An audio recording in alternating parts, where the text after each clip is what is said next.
Hello everyone, today I'll go over what if Deku becomes Momo's Titan Part 7. And all the credit goes to the author in the description below. Let us begin. Chapter 25. With a powerful explosion, the steel giant's optical sensors were nearly overloaded from the intense flash of light in front of him. Warning. Large energy signature detected. Directive 0 feet keep her safe. Reacting by instinct, Izuku immediately ordered his meta ability to construct a weapon.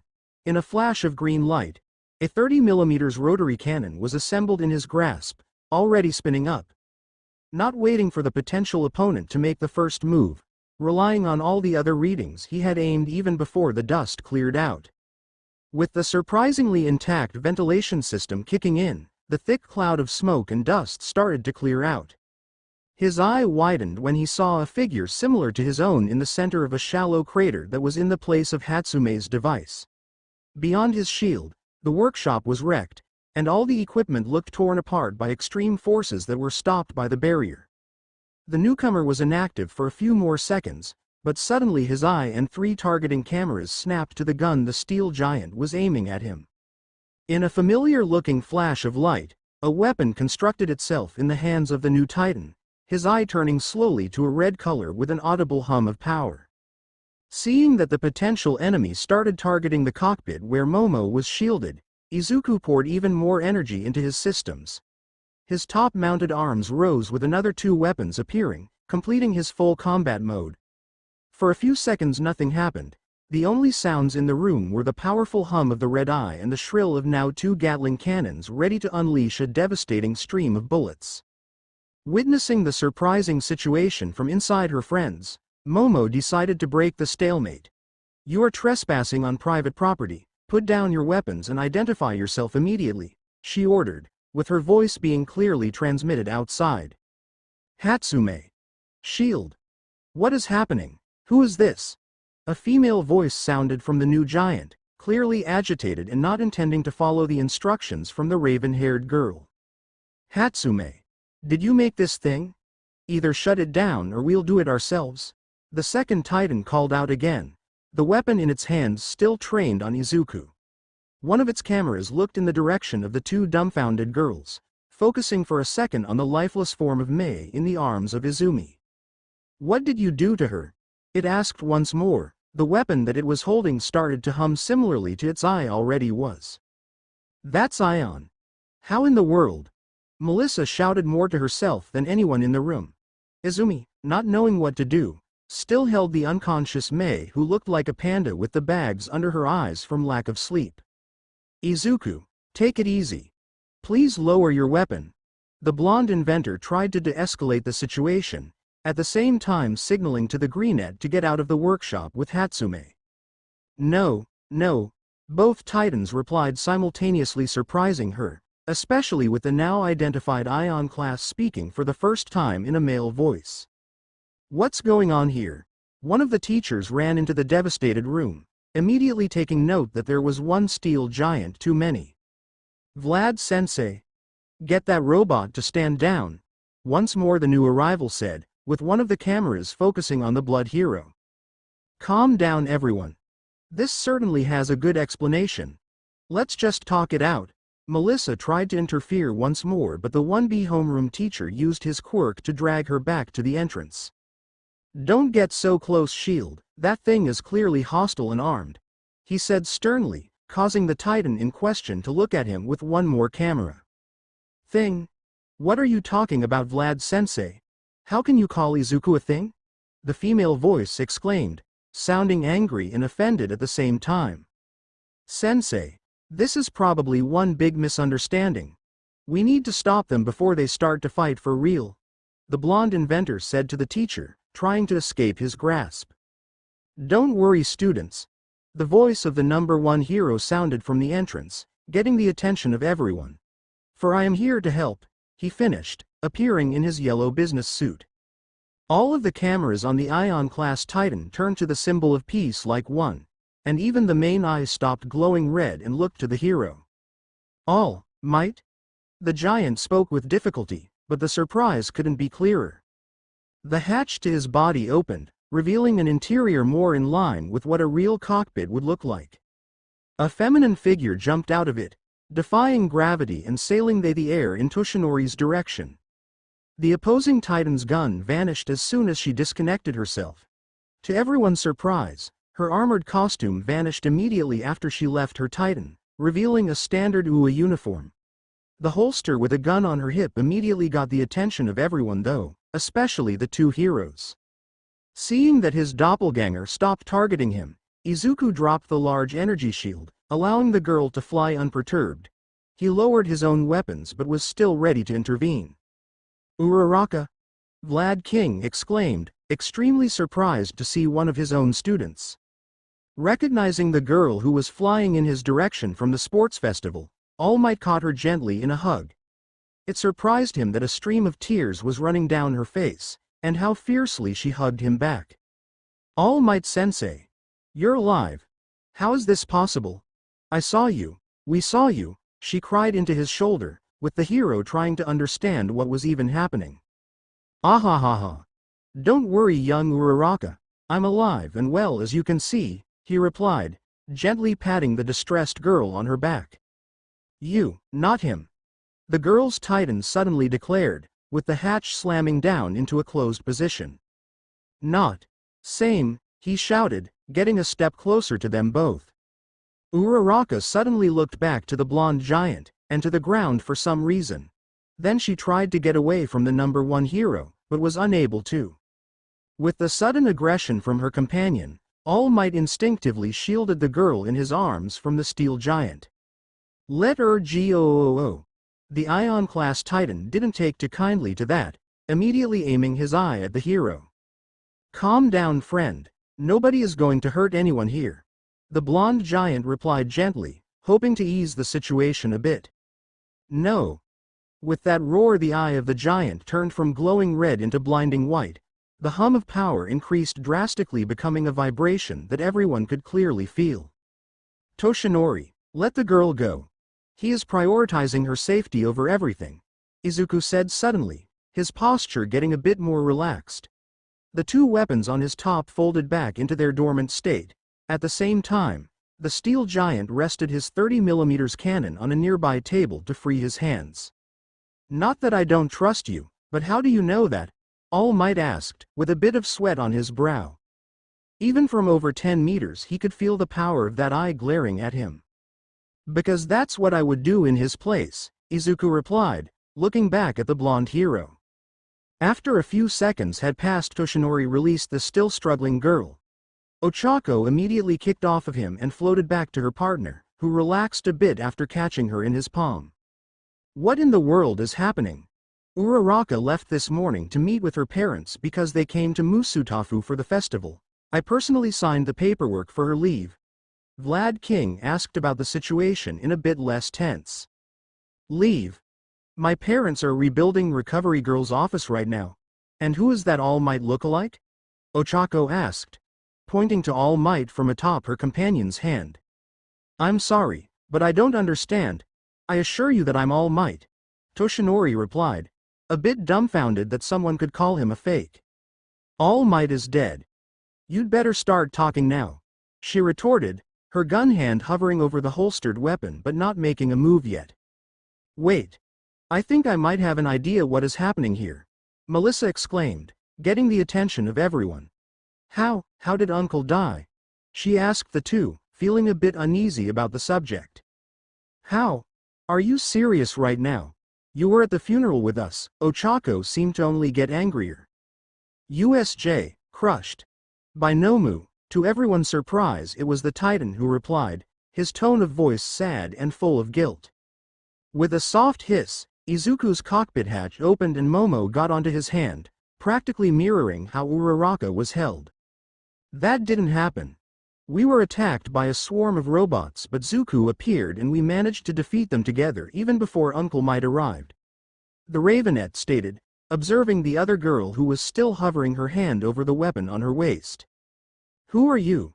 Ochako asked wearily. She started to have a feeling that this other mechanical giant wasn't something made by the pink-haired gremlin.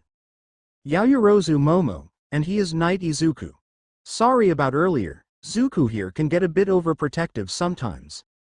The Ravenet replied, looking pointedly to her friend who shuffled a bit in place. Wait, Izuku? Ochako asked, looking to her own giant with widening eyes. As I thought, both of them reacted to the name earlier too, and seeing the reaction of Vlad-sensei, you aren't the Uraraka Ochako that attends this school either. Melissa tried to think of an answer to the mystery before her. I'm not an imposter. I have my student pass right here, Ochako replied, showing her identificator. I believe you, don't worry. Can you tell us what happened before you two ended up here? The blonde inventor asked, walking a bit closer to the two. Hatsume happened. The brown-haired girl replied a bit angry. I'm sorry, but do you have the slightest idea how little that narrows it down? Melissa asked. After sharing her working space with the pink-haired gremlin, she started to accept that Hatsume couldn't be predicted in any way. That's a good point. The school created a small program in which we were trying to use Izuku's quirk to create new technology. Hatsume tried to do something to him. It was about gravity, I think. Ochako recalled, looking to her friend for some help. Body felt wrong. Gravity system failed. We fell. The now named Izuku elaborated, in his own way. I don't know what Mei tried to achieve here, but she hooked up my universal transceiver to a massive power source. The amount of graviton particles it was producing was extreme. Before we could stop her, she activated that contraption and you two arrived. Knight butted in. My head hurts just from them talking about all that. I'm going to bring Nezu here. You should stay just in case. Vlad King said to his coworker, both of them seemingly forgotten at the sidelines. All Might only nodded to him, remembering the talk he had with the principal about the origins of their giant student. Now with a second one appearing, that theory was starting to seem more and more possible, especially with a doppelganger of their own student too. So we have a connection. On your side, Hatsume did something to Izuku's body that resulted in a gravitational anomaly. Here she created a device that created a sort of gravity well before her baby overloaded and nearly killed us all. Melissa voiced her thoughts. Aren't you going to question how they can exist in the first place? Momo asked after her friend started to mutter to herself. I would love to bust out my tinfoil hat and run around shouting that the multiverse theory is confirmed, but we need to be methodical here, Mo. The blonde inventor replied. Wait a moment. Are you implying we ended up in a different universe? Ochako asked, surprised. She recognized the term from a few sci-fi movies they watched on the roof with their friends, but to this point, she thought it was only a work of fiction. That's the theory for now, yes. I don't have any other explanation for how you have another Knight with you. Melissa replied, gesturing to the Ion-class Titan that was still holding the brown-haired girl in his palm. Not Knight. Midor. Aya. Izuku. The giant in question replied, getting the attention of everyone in the room. Wait, like Izumi? Is Midoriya Inko your mother? The blonde questioned. Yes. The Titan replied courtly. That's strange, Izumi doesn't have any technopathic abilities. Melissa started to mutter to herself again. Ahem. All Might feigned a cough to get everyone's attention. It's good that we managed to resolve our initial misunderstanding peacefully, but I think that further discussion should be moved somewhere else, Toshinori said, gesturing to the wrecked room. Looking around, it became apparent that the number one hero was right. A significant part of the workshop was beyond recovery, with a clear cut-off line where Knight used his energy shield to block the destructive forces that accompanied the appearance of the newcomers. Yagi-kun has a good point. We can continue this conversation in my office. Principal Nezu exclaimed happily, choosing this moment to show in the doorway. Knight-san, Yaoyorozu-kun, could you prepare a place for our guests in your respective dorms? We will arrange for something more long-term after the festival if necessary, he continued, getting a nod and a thumbs up. Splendid. Let us go then, it's getting a bit late and I have a feeling this talk will take a bit of time. The white-furred rodent said, clapping his paws. With Momo and Zuko going to the dorms, the rest of the group walked into the school building led by All Might. Nezu decided to catch a ride on the blonde giant for convenience. Because of Toshinori's and Izuku's naturally longer stride, Melissa had to nearly jog to keep up with them, at least until Ochako saw that and asked her metal friend to carry the blonde too. This is incredible, to meet two real titans in the span of only a few weeks, Melissa said, looking Izuku over from her perch on his hand. I don't really know if this is the weirdest thing that happened to us lately, Ochako replied, observing the school hallways as they passed by. The differences were there, even if subtle. Reaching the large door to the principal's office, the group met with Izumi, who carried Hatsume's lifeless body to the infirmary in the meantime. Oh, Izumi. You won't believe what we found out about our guests, Melissa exclaimed happily, jumping down from Izuku's hand. Midoriya Izumi. Meet Midoriya Izuku. I think that he can be your multiversal counterpart or something like that. The blonde inventor continued, shocking the two in question. You, are me? The steel giant asked, looking the nervous girl over. He immediately spotted that she was nearly like a mirror image of him, with longer hair and a feminine build, of course. Hi? Izumi replied shyly with a little wave. Let us go inside, I have a feeling we have a few stories to tell, Nezu ordered from All Might's shoulder. How is young Hatsume? I trust that she is cared for right now, the principal asked the green-haired girl. Ah, yes Nezu sir. Recovery girl was really angry, but when she discovered that it wasn't me this time she got more lenient. Hatsume-san was extremely tired, I think that she didn't sleep for quite some time. She mumbled something about a great white bird ordering her to make a baby and something about lost travelers, but it was mostly incoherent. Recovery girl already checked her for any illegal substances, but didn't find anything, Izumi replied, turning all her attention to the small creature.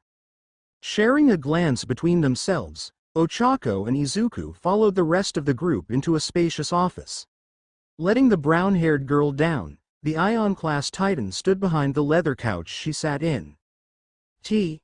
Nezu asked, already near a small serving table with a steaming teapot on it. Yes please, Ochako replied after a long sigh. With a smile on its face, the white chimera placed the beverage before her and looked up to the other guest. I assume that your physiology is similar to Knight's, but maybe I'm wrong? Would you like some tea too? He asked the giant, who looked at his small form. No, thank you. With the soft flash of his eye, Izuku replied. It seems that you are a man of few words but not from your own accord. Nezu mused, serving tea to the others. It's significantly better than in the past, Ochako commented. How so? Are you having problems controlling your Titan form? Melissa asked, still analyzing the new giant. He was able to change into it only a short time ago. Okay, does anyone have any idea what is happening? All Might is alive, not wounded, and has had a growth spurt. There is a second Izuku. Wait, isn't she supposed to be his counterpart? So who's the other metal giant? Ochako started to ask questions one after another.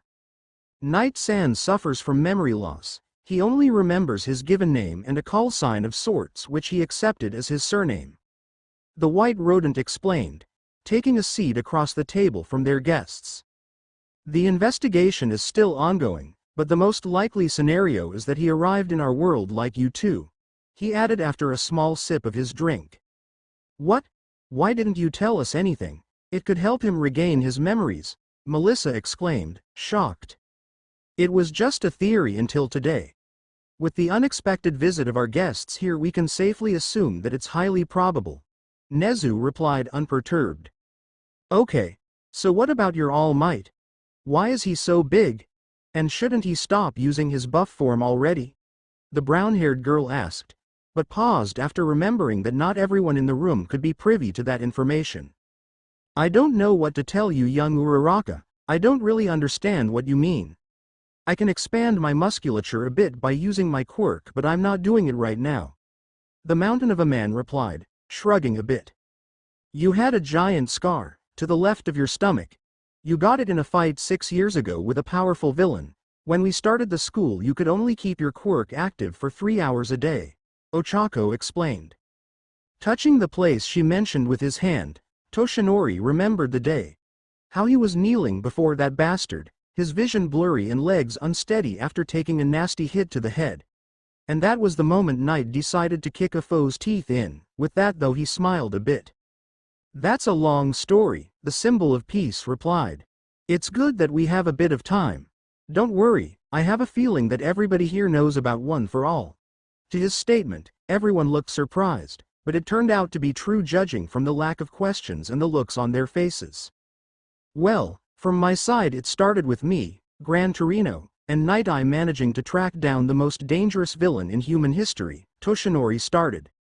"And that pretty much brings us up to now," Melissa said, finishing the short history lesson. "Congrats," Izuku told the girl in his simplified way.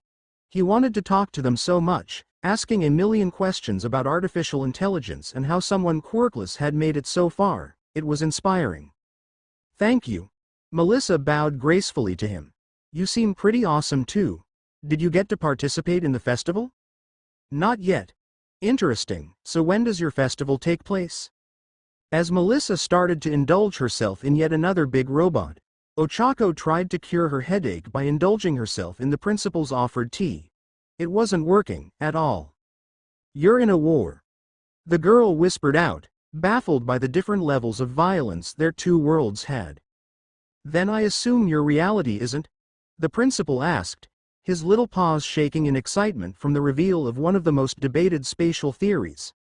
"I thought possibly your world might have more violence given that you have." He pointed to the one currently strapped to the hip of Ochako, the girl turning her body to give everyone a look at it. Her tone became serious. "You're not going to take it away, are you?" "Normally yes, but these circumstances hardly count as normal." "No," Izuku spoke from behind the couch. "We had peace." "Had?" Izumi questioned, worrying for the answer. "Their All Might was dead, and apparently was injured for several years and had limited time. Just what threats did their world have that would take out the best hero ever?" "There was a monster," Ochako began, recalling the gruesome monstrosity that sought slaughter. "Created with multiple quirks, standing 100 feet tall and covered with bones that stuck out of its skin. It healed itself constantly, was as strong as All Might, and could absorb the shock of just about anything." There was a long pause as the reality of what she said started to sink in. "You said it was created. I assume it was by All for One?" All Might asked the two teens. His response was a solemn nod from the girl. "Is that?" Izumi felt the words start to choke in her throat. "Is that what killed All Might?" "Yes." This new Izuku glanced over to All Might, Ochako only guessing how much his heart was breaking again seeing his hero before him. They weren't the same though, their Almighty was dead. "I have a question." Melissa raised her hand gently to get their attention. "If that thing was 100 feet tall, how did you beat it?" "Oh, I guess we haven't explained too much." Ochako set her cup down, taking a deep breath and collecting herself. Realizing how close Izuku actually was to their Izumi, she decided to start there. "Izuku was a lot like you, quirkless, dreaming of being a hero, and got One for All from All Might. I even remember when he would run around in an All Might onesie as a kid and—" That's enough," Izumi interrupted, blushing profusely at the embarrassing memory. All Might laughed aloud, imagining Lil Izumi in his brand of pajamas. "You remember, so you were always close with him?" Melissa asked. "We didn't meet until UA." Ochako realized that she was going to get more questions, so she quickly explained. "Actually, there was one point where our memories merged." "You shared your memories?" Melissa jumped in front of them, grabbing Ochako's shoulders and peering around her head. The closest thing to combining the human mind with a machine was their own Izuku, but this was a direct link without any hint of implants. "All of them?" All Might coughed into his overly large fist. "I think we should let her explain." "Sorry." Melissa stepped back, now listening with restrained curiosity. Seeing everyone's attention was on her, Ochako recalled the turning point in her personal life. "So, during the entrance exam, I ended up getting stuck. The 0-pointer was coming from behind and didn't notice me under the broken chunks of the building. I thought I was a goner, but then I saw Izuku running up to help me. That's when he turned into a really tall robot, over 3 times the size of the zero-pointer, and threw it away. That would be well above 100 meters. The principal calculated off the top of his head. Melissa wanted to jump in again and ask the Titan how he was able to manifest a functioning body in seconds, but a glance from the principal reminded her of what was important. So, Izuku Midoriya had a quirk before but never knew until he tried to use one for all, yes? That's what we guess. The girl recalled a certain unhappy nurse looking through the half-heartedly completed medical history of Izuku. But we don't know for sure if he was quirkless or not because they never did a blood test, just an X-ray of his pinky toe. Anyways, when he first transformed, he would only follow me around, protect me from any danger, or do what I asked of him. It took us a while to find a way for him to shrink down to a smaller size. When I was asleep, his real body would wake up and Nana would. Ochako's story was interrupted by All Might putting a hand on her shoulder. He wasn't smiling this time. When Izumi saw her mentor look so vulnerable, she knew that this was someone important to the man. Nana, as in. The girl nodded, understanding how All Might must be feeling right now. This was the second time I had witnessed this after all. Nana Shimura. Somehow Izuku's quirk used one for all as a power source and managed to make her into a hologram that Izuku could talk to. When Izuku gained control of himself, she was gone. We haven't seen her since. I see, All Might sighed, his shoulders visibly sagging. Ochako reached her hand up to console the man, but hesitated before reaching out to him. What do we do? Izuku asked the principal, who was arguably the smartest being in his world. I haven't the faintest idea, Nezu replied earnestly. Isn't that exciting? No, the blonde inventor admitted. Not really. I guess I should clarify.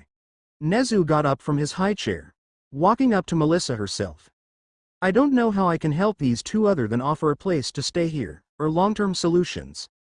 When it comes to returning these two home, you would be much more useful than I. But I didn't even bring them here. I still can't even figure out how they got here, Melissa admitted, cringing when she saw the two other worlders lose even more hope.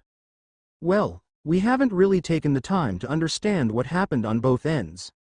Maybe when we hear more details about the mechanics involved I might have a starting point. Sounds wonderful. All Might stood up, clasping his hand on Ochako's shoulder and the other on Izuku's metal arm. If there is anything this old man can do to help, let me know. You're not that old, not old. Both Izumi and Izuku spoke at the same time. Ochako giggled, seeing how similar the two really were. Melissa clapped her hands, taking the spot Nezu was just sitting at. All right, just to clarify, you got here because of Mei trying to do what exactly with your Izuku? The brunette frowned, recalling how pushy their Hatsume was. She wanted to understand how Izuku was able to generate gravity, or manipulate it. Something along those lines. Remembering how Izuku felt it was like part of him started to fold, bend, fall. I'm sorry, I'm not very good with complicated tech. That brings me to my next question. How do you two share your memories? Melissa pulled out her phone, pulling up a notes page for writing down anything useful for the new tech. It's Izuku's quirk. Ochako pointed to the metal giant. He can upgrade himself based on things we watch or he interacts with. He used to be stuck at over 350 feet before one of the girls with a size quirk tried to shrink him down. It didn't work, but he somehow learned how to control his size better because of it. How? How do you even power something that big? Melissa asked, utterly baffled by trying to imagine the technology behind that. Ochako looked over to Izuku, who looked just as confused. One for all. I detect power, based on quirks. You actually use quirks as a power source? Yes. Melissa's eyes threatened to break her glasses. Quirk research had only ever gotten so far before eventually people gave up. They broke nearly every single conceivable rule about energy conversion when they first came into the world. Then they got smarter, analyzing the tiniest parts that fit together perfectly to let the human body accomplish the previously thought impossible. Over time, their research only took them so far because of how unique each one was until they just guessed how a quirk worked based on previous ones. Perhaps there was more to quirks than previously realized, She needed to contact her father about the potential behind. Is there anything else? Ochako glanced between the staff and students. I've got a lot to think about. Melissa gave in. More and more anomalies were popping up that were changing her entire viewpoint on how the universe worked, or the multiverse. Damn, she just wanted some nice, simple equations to explain what the hell was happening. While you're thinking, Nezu stepped towards the two visitors. Why don't we show these two where they will be staying for the night? At the mention of night, Ochako let out a yawn. Izuku stood up before the others, holding out his hand to the girl. She grasped his finger, letting him pull her up and guide her to the door. The action did not go unnoticed by the others, even Melissa, who was ready to put herself to work for the night. Ah, that's precious. Well, that happened. Momo started from her friend's palm. After they separated from the group, the two of them slowly made their way back to the dorms. Indeed, that was unexpected at the least. What should we tell our classmates? Izuku asked, looking at the Ravenet. The soft glow of his eye lighted her silhouette a bit with each word. That girl, Uraraka. She will be fine, especially as the original is off the campus. The real problem would be with the other Izuku. I think that telling them the truth would be the best solution in the end, otherwise, they will just start to make up things. Momo mused. With their destination not so far away, they agreed that it would be for the best to be truthful, at least with their classmates. Setting his friend onto the ground near the front entrance, Izuku walked to the back where his own house stood to prepare it a bit. A round white drone shot out from a small open window, immediately changing its trajectory after it spotted his big frame. Papa? What happened? Are you all right? I suddenly lost connection to my body in your workshop and the security cameras were offline. Luna started to question him, barely managing not to crash straight into him. Calm down, everyone is all right. May made some kind of a device and it malfunctioned with some unexpected results, destroying the whole room at the same time. He said, following the drone with his gaze. I knew it.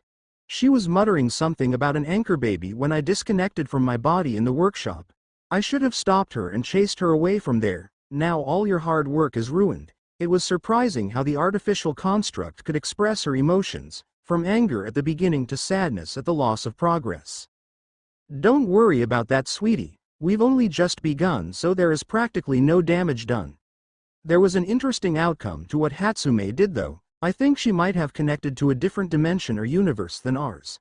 He said, slowly starting to walk again to his house. Wait, really? How do you know? Luna exclaimed, surprised, and started to buzz around him excitedly. Because two people showed up, one of them just like me. I think he used a different kind of titan as a base. Melissa called him an ion class.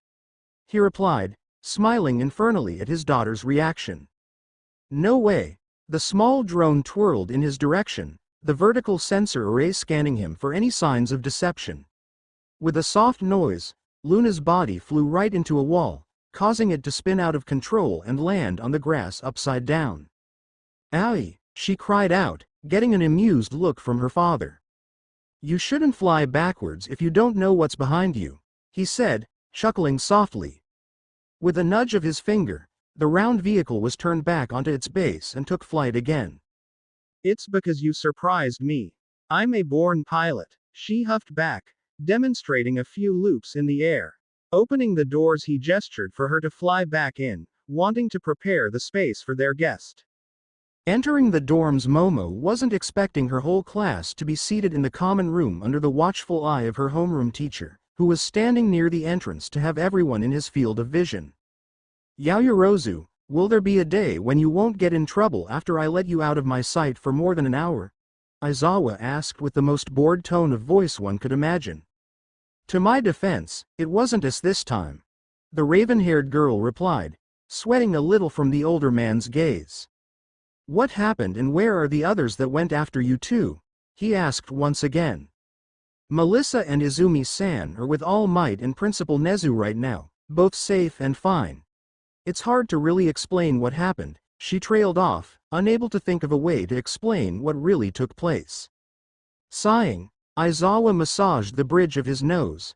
Just tell us what you know. School went into lockdown just after that explosion and flash of light, he said, clearly not too happy that his sleep was interrupted. Hatsume, that pink-haired girl from the support course, created something with the parts that Zuko replaced after the festival. It overloaded and 2 people were standing in its place after that explosion. She started, but paused for a few seconds before continuing. It was a titan like Zuko with a girl looking like Uraraka from Class B inside, both really surprised about the situation just like us. After she stated that the whole room went silent, with everyone staring at her. Yaoyorozu, you aren't drunk or something, right? The teacher asked with a surprisingly unsure tone of voice. What? Of course not. It's true. Principal Nezu asked me and Zuko to take them into our dorms for the night. They should arrive here after a short talk with the principal. Momo replied, a bit offended by the insinuation. I'm sorry, but what you said sounded like something from Midnight's novels, Aizawa stated, sitting on a nearby chair. Wait, I thought that Midnight Sensei would be more into adult kind of entertainment, Momo replied with a blush. That's just for show, it's like a persona when you wear a mask. Namori is much more mellow normally. I believe that the term would be nerdy. You wouldn't believe how happy she was for being able to interact so much with Night, like a kid in a free candy store. The tired man replied, applying eye drops to his tired eyes. That's hard to imagine. The raven-haired girl said, walking past the man into the room. Yao Momo. A pink blur impacted her from the side, surprising her a bit. OWWW. Mina groaned from the impact, massaging her chest after a failed glomping attempt. I forgot you were chiseled out of granite, she commented, getting an unamused look from the ravenette. All right. Everyone heard what I told Aizawa-sensei. She opted to ignore the pink girl and turned to her classmates. Yes, class president. We will strive to welcome those unexpected guests to the best of our abilities, Iida exclaimed passionately with the rest of Class 1A sweating. Just please be careful not to show any hostility to the girl, as other Izuku seemed extremely protective of her. He nearly attacked All Might Sensei after he mistakenly shielded her from an attack. Momo said, causing a small commotion to break out. Can we flirt with her? Kaminari asked, raising his arm like in a classroom. Hey, that's a really important question. Mineta backed him up after seeing that everyone was looking at the electric blonde. Can it? Dumb and Dumber. Even if she is from a different dimension, I doubt that she is desperate enough for you too. Bakugo stated, a bit less aggressively than always. Yeah, and who would go for a troglodyte like you? Mineta asked back, the whole class looking at him as if he pulled out a pin from a grenade. Who are you calling a troglodyte, you fucking grappist? The blonde bomberman roared, already chasing the small teen. With that out of the way, I don't know Kaminari-san. Do you want to risk someone like Zuko going after you? Momo decided to ignore the shouts of despair from the grape-haired teen who didn't get too far in his grand escape. The blonde student nervously shook his head, not wanting to take on a steel giant for a chance to score. Uraraka-san will spend the night in my room, and Izuku-san will go with Zuko. Please leave any eventual questions for tomorrow. I'm sure that they are overwhelmed with this situation. Looking at the clock, she saw that it was already nearing the curfew. Aizawa-sensei, I think that everyone should return to their rooms for now. I'll stay here to greet our guests and help them settle. The raven-haired girl proposed. The whole reason we were here was because we didn't know what was happening. You lot can go now. The teacher replied with a massive yawn. I'll stay with you to meet with them. It would be too unprofessional of me to leave it all to you. The hero stated, with a bit of annoyance. A soft ping from Momo's headpiece caught her attention. Willing the display to appear, she saw a message from her giant friend. Message received from Night. I finished my preparations. Should we meet in front of the building? Sensei. Zuko wants to wait for our guests in front of the dorms. Would it be okay for me to join him? The raven-haired girl asked, seeing that the curfew was already in effect. I'll go with you. Maybe the night air will wake me up a bit, Aizawa replied, already going in the direction of the exit. Sending a reply to Izuku, Momo followed after her teacher, The air outside was cool, with a slight wind ruffling the greenery that was around the building. Not even a minute later, the characteristically loud footsteps resounded. Izuku walked slowly from behind the corner of the building, Luna flying beside him excitedly talking about something. But energy weapons are so cool. I still don't understand why you are sacrificing so much power to create ammunition if you could create a laser cannon or something like an electromagnetic plasma launcher. The small drone asked, making a full lap around her walking father. It's mostly just a preference. I like the feeling of firing a large caliber weapon, it's reassuring in a way. There is also the factor that energy weaponry often produces significantly more heat, which I would need to get rid of somehow. Most of the enemies wouldn't know what I am pointing at them, so they could be less intimidated. If I'm pointing a 20mm Gatling at a person, they already know what will happen if I decide to attack, so there's that too. Izuku replied, stopping near Momo and Aizawa. Oh, I haven't thought about that, Luna replied, stopping near her mother and hovering there for now. Night. The heroic teacher called, getting the giant's attention. Why are you carrying weaponry? He asked, looking at the two folded weapons on Izuku's top. There wasn't enough time to take them off when Principal Nezu asked us to prepare our rooms. The Titan replied curtly. I'm asking why you have them in the first place, Aizawa said, a bit irritated. When our two guests arrived, Zuku treated them as potential hostiles and created those weapons just in case, Momo replied this time instead of her friend. Good call, wrong response. As heroes, you will be in such situations quite often, and brandishing a weapon at every possible enemy isn't an option. The hero lectured, massaging his tired eyes. I don't agree with that. One needs to be ready to intervene in the fastest time possible. The half a second that I would need to acquire a target could be the difference between life and death. Izuku replied, getting the attention of the three. And what if you point your gun at an innocent bystander, or if a bullet that misses would strike a civilian? Aizawa asked. That's a bit biased. Todoroki could freeze a city block in an instant. Bakugo is a walking grenade with a fuse shorter than a powder keg on a burning ship. Mina could melt a person in seconds, and Izumi can create a hurricane like wind with a finger flick. So many people could be extremely dangerous, and it's only a small sample of what is beyond the walls of this school. It's my decision if this weapon fires, like it's their decision how and when to use their meta abilities. Izuku replied, gaining a raised brow from the older man. That's why we are teaching you all here, to gain control over those powers in a way that will allow you to work as heroes. The teacher countered. Well, I can understand that. That's why I'm not carrying any weapons normally and don't use them on targets that don't require that. You can be sure that I don't plan on shooting someone with a high-caliber bullet or a rocket. It's better to have a gun and not need it than to need it and not have it. The Titan replied. That way of thinking seems awfully militaristic, but it has some merits. Just be sure to never use those things without a good cause and wear them only when on duty. Power Loader can safekeep them for you, so be sure to visit him later. Aizawa said, deciding that it was too late for discussions like that. After some time, the two guests accompanied by All Might, Melissa, and Izumi showed up from the path leading to the main school building. And this is where you two will temporarily live. Young Momo and Night-san will take good care of you too. All Might stated, stopping just in front of the dorm building. Yeah, like Uncle said. Momo is really cool and like a sister to me, so you don't need to worry, Ochako-san. And Izuku will certainly take good care of Izuku-san too. We will need to come up with a nickname for you or something. This could get confusing really fast. Melissa happily stated, scrunching her brow at the end. Like Mel said, I'm really happy to have someone for a small sleepover.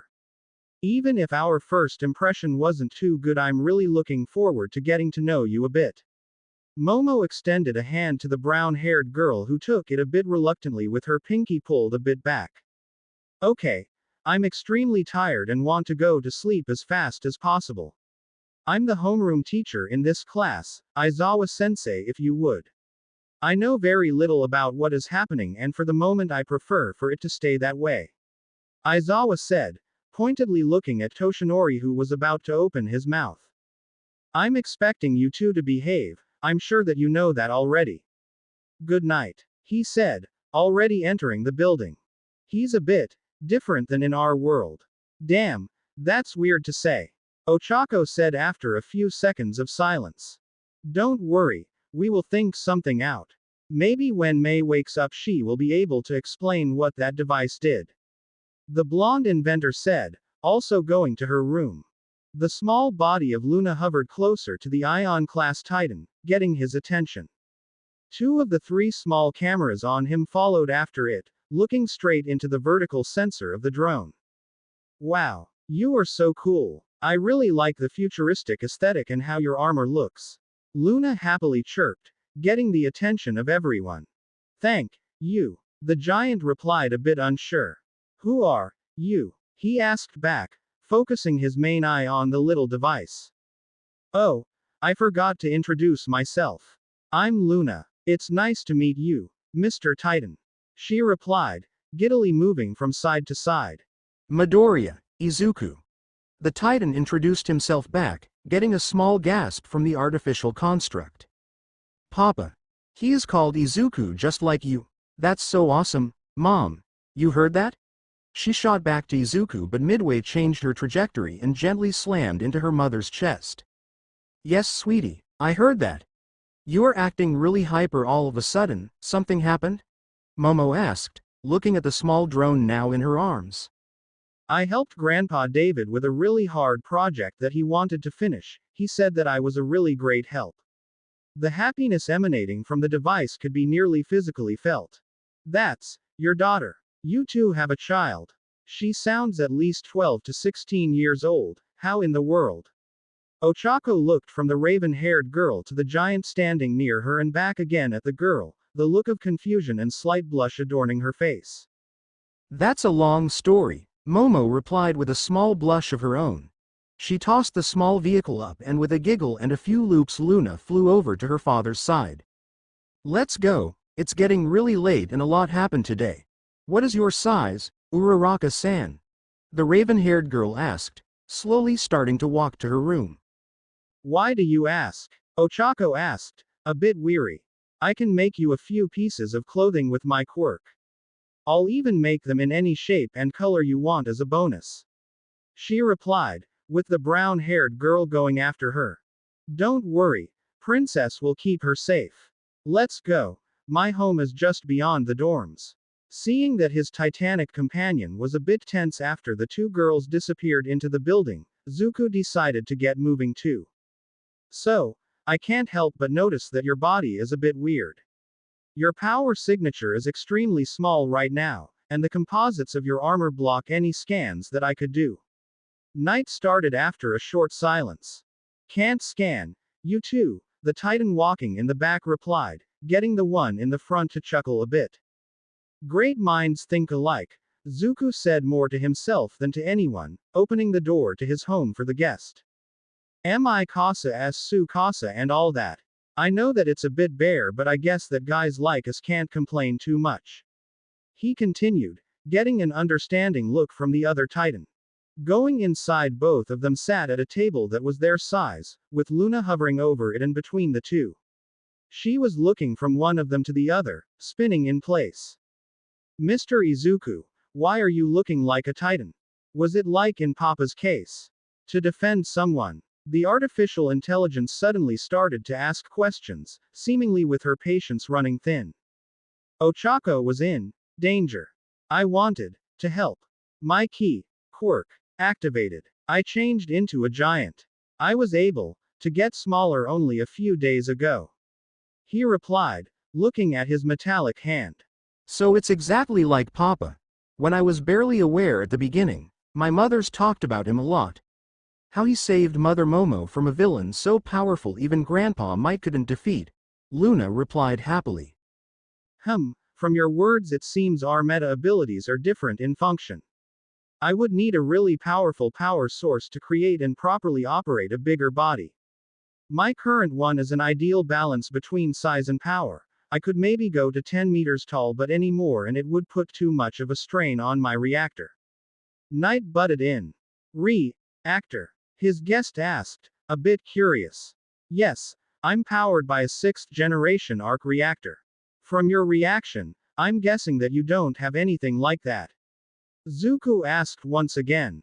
I don't think so. My quirk just works.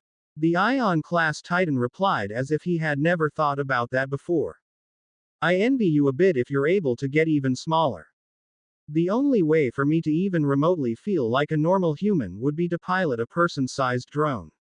Knight continued, getting a surprised look from his guest.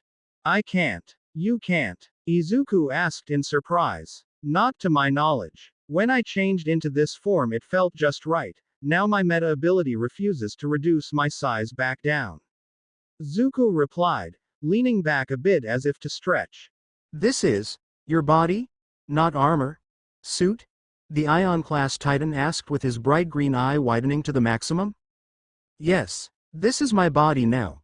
Judging from your words, this form of yours serves as an exosuit of sorts? Knight asked intrigued. Yes, Izuku replied, looking for a few seconds in the direction of Momo's room. Don't worry, both of them are safe there. Zuko chuckled a bit. Ochako's far, will she be safe, all right? Izuku replied, shifting nervously a bit in his seat. Oh, you are driven by protocols, aren't you? I know that feeling. Don't worry, everything will be all right. Knight replied, looking in the same direction. He understood really well, even if his guest seemed to have bigger problems with that than him. Chapter 26. With the alarm of the circlet softly playing in the background, Momo started to stir up. Hearing a loud crash, she tumbled out of her large bed onto the floor, disoriented from her sleepiness. Oh shoot! She heard a voice from the other side of the bed, remembering that she had a guest sleeping over. Standing up, she quickly saw what happened, with the brown-haired girl trying to pick up the broken pieces of the lamp that was standing on the nightstand. Good morning, Uraraka-san. She called out, with the girl in question stiffening a bit. Ah, good morning, Ochako replied with a nervous smile. Don't worry about that, I'll just buy a new one later, Momo replied with a smile. Please tell me it wasn't expensive, I think I have my wallet with me, maybe. The brown-haired girl said, trying to find said wallet in the small pile of her clothes that was on a chair. Oh, please don't worry about that, it was only around 200,000 yen. The Ravenet replied, walking into her bathroom to start the day. 200,000. Ochako asked while getting a bit pale. How in the world could a simple lamp cost so much? Well, actually, I think it was something around 211,000, quite a bargain for one of those. Momo replied from the bathroom, the sound of running water muffling her slightly. Right, I guess that inflation in the time of war is rather harsh, the brown-haired girl said to herself, really hoping that was the case. Looking over the room, Ochako only now started to see how lavishly decorated it was. The bed the two were sleeping on was a centerpiece, practically taking up over half of the space. At first, she thought that the mattress was extremely soft, especially when Yaoyorozu significantly sank into it. Turns out that her new friend was rather heavy, and what to her was soft, to Ochako was a rather hard experience. Near the exit door stood a marvelously made wooden wardrobe with a large mirror on the front. The finish on that piece of furniture was extremely well made, and matched the rest of the room. It was as if she were sitting in a room prepared for royalty, even if a tad bit small in that regard. Bathrooms free. I created a few simple pieces of clothing for you there, please choose whatever you like. The voice of her host caught her attention, with Yaoyorozu drying her hair with a towel. Your quirk is amazing. No wonder you can afford these things, Ochako said after taking another look around the room. Ah, I see why you would think that. To be completely honest, I only use my quirk when it's necessary.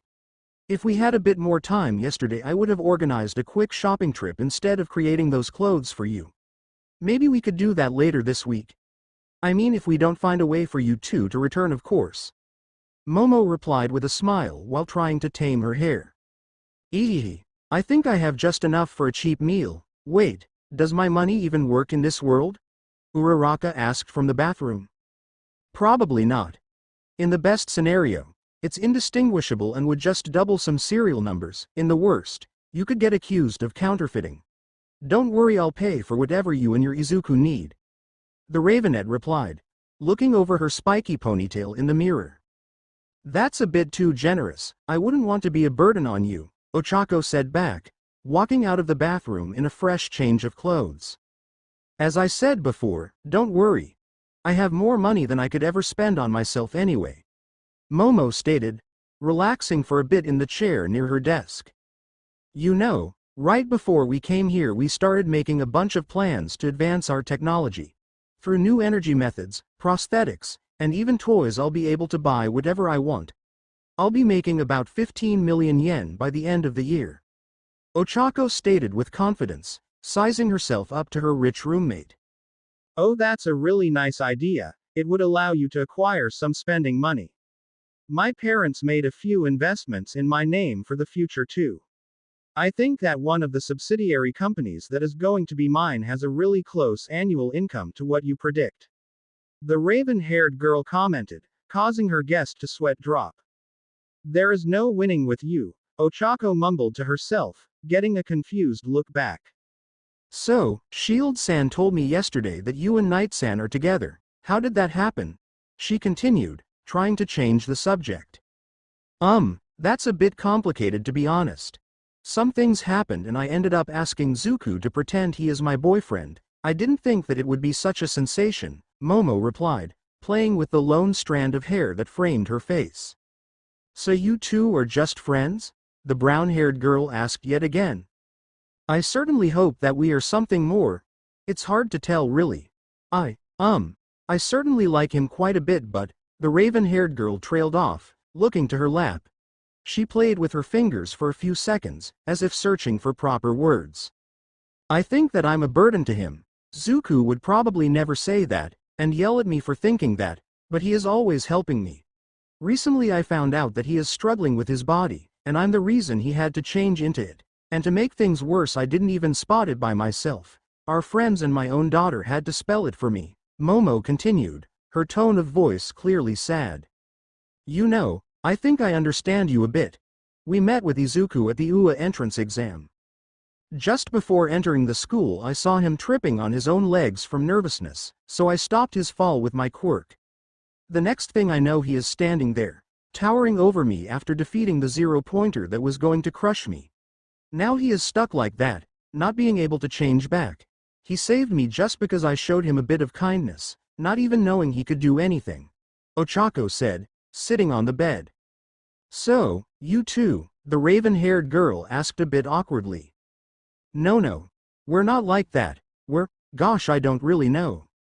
We're obviously good friends, but we know everything about each other. We did this mind share thing when fighting, and now I can remember everything about his life. It's beyond any friendship, but neither of us thought of anything like that. But, I can't even imagine my life without him now. Uraraka replied, looking to the window. She frowned not seeing her big metal friend standing just outside, but she would need to slowly get used to it. Especially if Izuku were able to get even smaller, he would need a room for himself then too. Why don't we go say hi to them? We have the next few days free because of the festival, so we can eat our breakfast later, Momo said, getting up and already walking to the door. Exiting the elevator, the two of them were greeted by Iida, who was starting to prepare breakfast. Seeing the blue-haired speedster, Ochako barely stopped herself from greeting him like always, remembering that she wasn't home. Good morning, Yaoyorozu-san, Uraraka-san. It's my pleasure to greet someone from a different dimension than ours, he exclaimed, standing up and doing his robot impressions. Good morning, Iida-san. We are going to check up on Zuku and Izuku, so please don't wait for us with the breakfast, Momo quickly said, tugging the brown-haired girl along. Of course, but I implore you two to return swiftly. Our classmates will gather for a meal any moment now, he replied, sitting back down. He's more serious than back home, Ochako whispered to the Ravenet, comparing the people she met with the ones she knew. He can be a bit stiff, but he has his heart in the right place, Momo chuckled, remembering the antics of her classmates. Leading her new friend, She went to the back exit to go to the backyard of the dorms. The hangar-like structure of her friend's small home was easy to find, being the only building in the enclosed space. Just when Momo was about to open the doors, she heard the excited voice of her daughter. "That's amazing. It's a shame that you can't design a reactor on par with Papa's, but it would be helpful nonetheless." "Thanks, Uncle," she chirped happily, causing Momo and Ochako to look at each other. "Sorry, need bigger storage. Sample maybe?" Izuku responded, his voice sounding as if he tried to tell much more but was unable to. "Can I put my armor back on?" Zuko asked, a bit quieter than normal. Pushing on the doors, the raven-haired girl paused for a second, taking in the bizarre situation she found inside. All the occupants of the room looked at the two girls like one, as if they were caught doing something embarrassing. Luna was hovering near her father's exposed back. It was the first time Momo saw it like that. Most of it was what you would think. Powerful-looking pistons and servos made from alloys she probably didn't think could exist or intertwined between a sturdy frame. At the center of his back was a large golden cylinder with a hatch open to reveal a glowing triangular window into his reactor chamber, a sight that the raven-haired girl never saw. In her memories, it was always dark, but now before her, it was giving a soft white glow. "Well, that's awkward," Knight's voice rang out, his top-mounted targeting camera looking straight at the two newcomers. "Ah, Mom. Don't look, Papa's naked." Luna's body flew straight into her mother's face, causing the ravenette to back off a few steps. "Quick, Uncle. Cover Papa with something." The artificial construct called out, with the Ion-class Titan trying to use his hands to do so. After a few moments, Knight made a sound of sighing, standing up from his seat and turning around to face the two girls. "Sorry about that.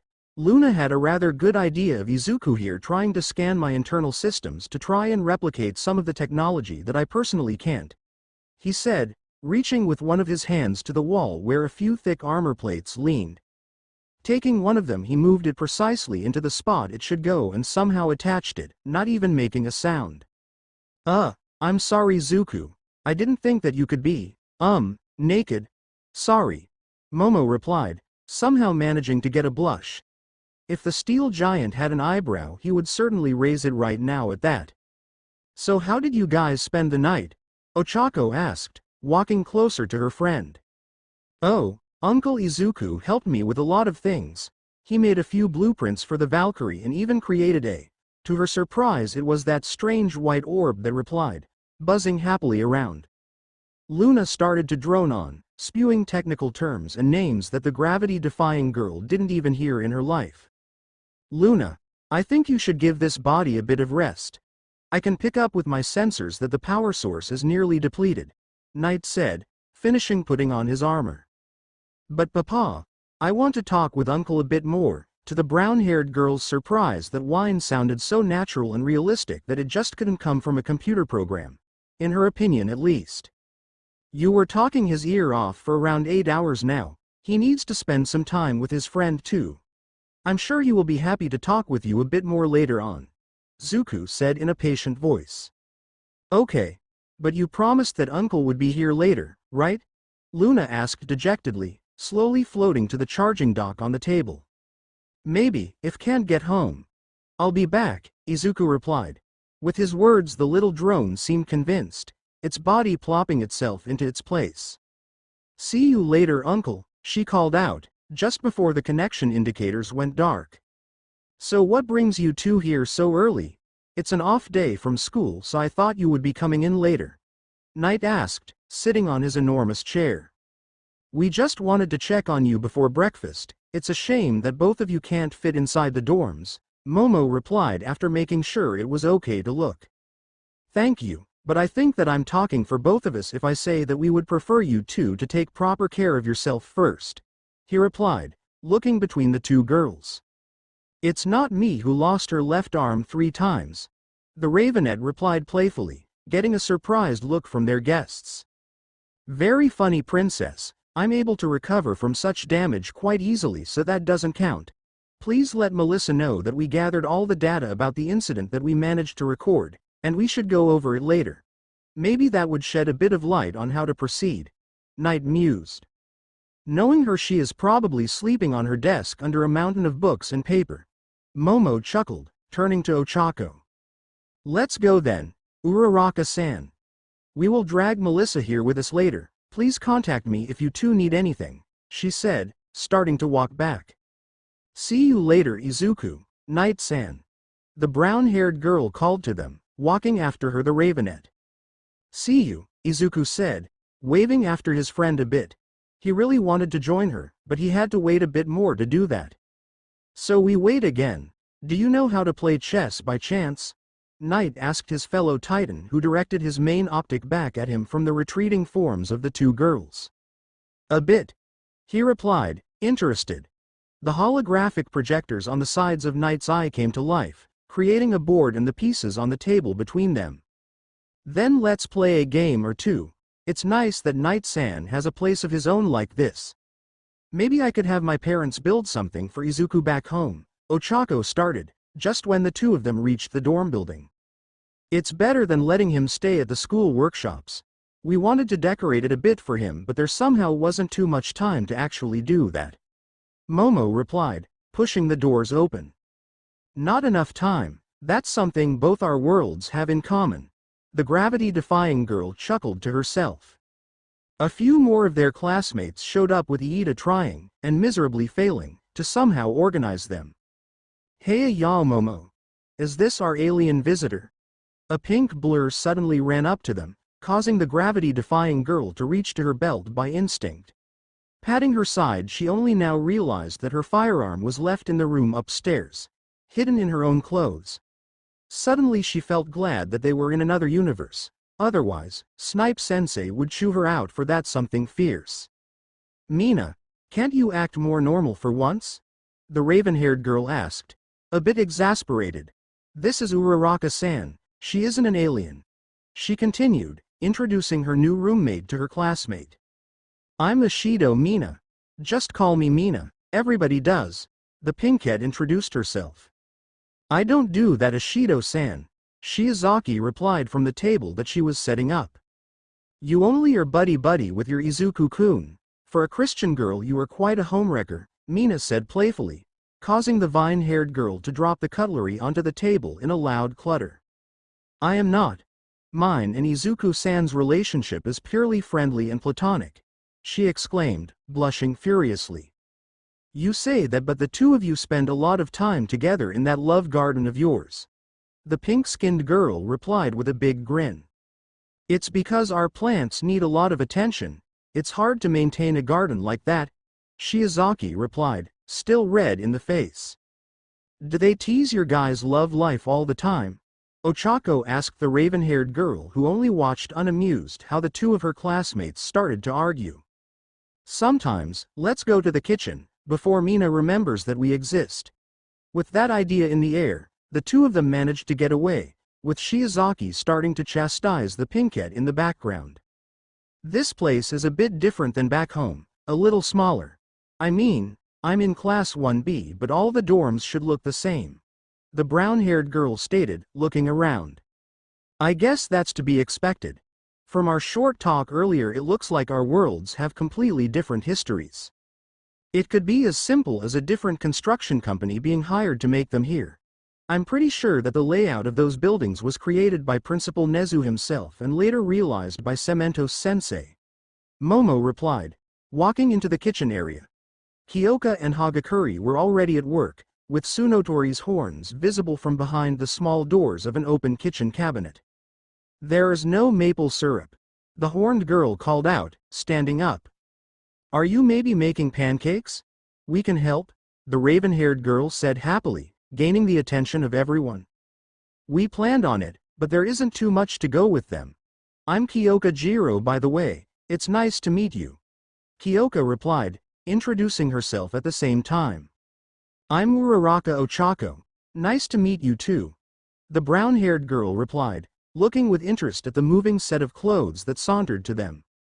I'm Hagakure Toru. It's so cool to meet someone from a different world.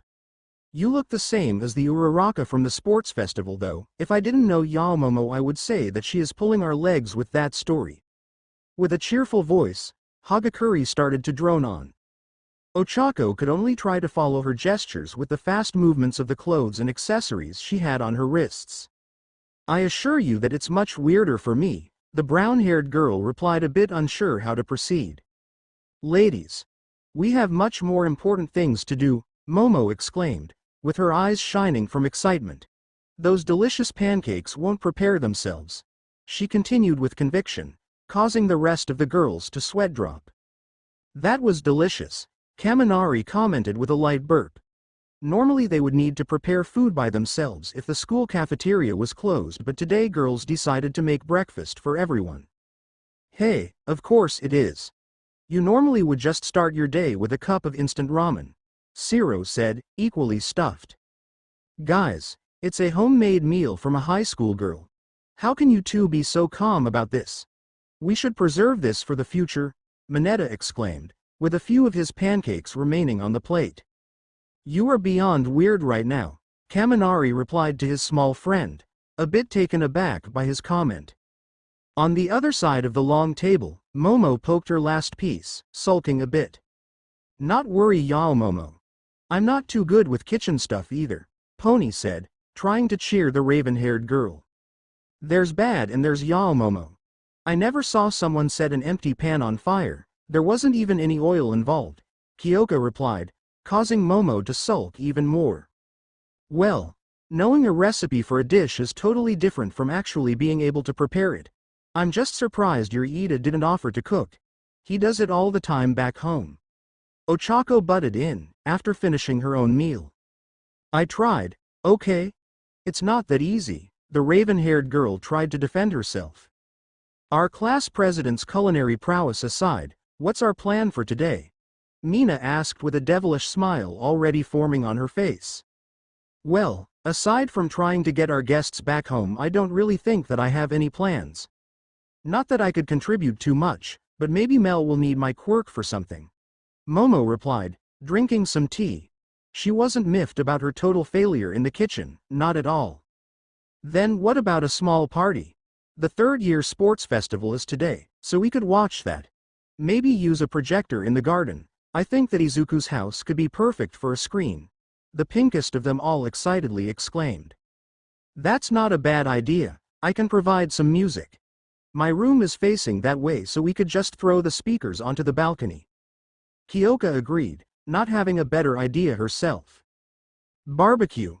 Pony exclaimed happily, causing everyone to smile at her enthusiasm. Momo-san. Do you maybe know what to do in this situation? Azumi's voice caught everyone's attention. The greenette just exited from the elevator with Melissa in a princess carry, not even breaking a sweat from carrying the bigger girl. Coffee, the blonde inventor groaned, reaching out in their direction. Just drop her under the showers and hose her down with cold water, she will wake up eventually, Ravenette replied, not even batting an eye. I'm up. You are heartless, Mo. Melissa scrambled out of her green-haired friend's grasp, barely avoiding a faceplant into the floor. If you were really so tired, then you would just pass out for half an hour and be as good as new after. You did that more times than I care to count. Momo replied, sipping her tea gracefully. Okay. From the top. Hatsume tried to interface with Izuku-san's internal systems by using standard computers with advanced particle directing cables. Though they weren't designed to retain graviton particles, so they started to rebound off the fibers until they built up, essentially causing a clot in your core G-force regulators, and then you fell? That's a bit vague, but I assume that you somehow punched into some sort of interdimensional rift in space. The blonde inventor went over what they knew, sipping from a large mug of coffee. I think that it's a good guess. When I was trapped in that wormhole for 6 years, it looked quite similar to what Izuku here described. A dark void, literally empty of everything that you could imagine. Knight added, looking over her shoulder at the screen of her laptop that was standing on a picnic table backyard of 1A dorms. Nearly all of the class was present, setting up the small party to relax a bit more on those few free days they had. Even Todoroki, despite looking like a fish out of water, does not know what to do in the slightest. Izumi recruited his help in getting the barbecue running, the bi-colored boy not refusing to the surprise of everyone. Melissa, Knight, Ochako, and Izuku were to the side, discussing how they were able to get to this universe. Momo was helping Kyoka with setting up the speakers on the balcony of the rocker girl's room. So after you were in that void you picked up a gravity well that our Hatsume created by using Izuku's discarded antenna. If I remember correctly, Luna was talking about that pink gremlin, calling it an anchor baby. Even Izumi said that Mei was mumbling something about a vision from a great white one. Melissa massaged the bridge of her nose, already feeling a headache coming on. We probably will need to wait until she wakes up. It's strange that she didn't already, Ochako said, not really understanding half of what they were talking about. Recovery Girl is keeping her under for now. Somehow Hatsume managed to wreck her body to the point she was barely functioning. It'll take her a few more days of rest in the infirmary to get back into shape. The blonde inventor replied, writing away on her computer. Hey, Izuku-san. Mina ran up to them, taking a closer look at the Ion-class Titan for the first time. Hello? He replied, a bit unsure, not knowing what this girl could want from him. You are so cool. It's like Izuku all over again. Is this body of yours based on some other Titan? It looks so futuristic. She started to happily drone on while looking him over from all angles. It's based on an Ion-class Titan. Mostly energy weapons like lasers, lots of lasers. Melissa replied absent-mindedly, still working on the laptop. Well, sorry for being old-fashioned, Knight said to himself, seeing how the pinkette's eyes started to shine. Don't worry, Zuku. I like you how you are, Momo said from just beside him. A rather catchy but soft music was playing in the background. Getting caught off guard, he only grumbled to himself, getting a giggle from his friend. Not a real body. Exo-suit. Izuku replied, quickly regretting that confession. Wait. You mean you have a normal body like us? Then come out. I'm going to dance your butt off, Mina happily exclaimed, bouncing on her feet.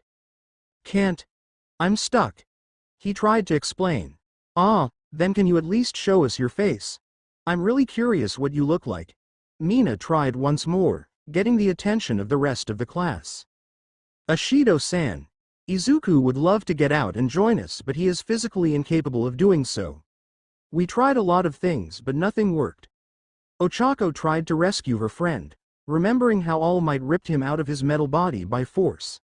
That memory still caused shivers down her spine, especially when she was able to remember it now from Izuku's own perspective. That sucks. I really wanted to know how the new Robro is looking. Kirishima spoke from somewhere in the small gathering nearby. Sorry. The Titan in question replied, feeling a bit bad that he had let down so many people. If you want to see him so badly, just imagine Izumi-san with really short hair and without boobs. They would look the same then. Ochako said, pointing to the greenettes who covered her mentioned breasts with a blush when everybody looked in her direction like one. Hey! The festival is starting, Shiro called out, getting the attention of everyone to the projected screen on the side of Izuku's house. The third-year students started to walk out into the stadium, with Principal Nezu himself being a host from the shoulder of All Might.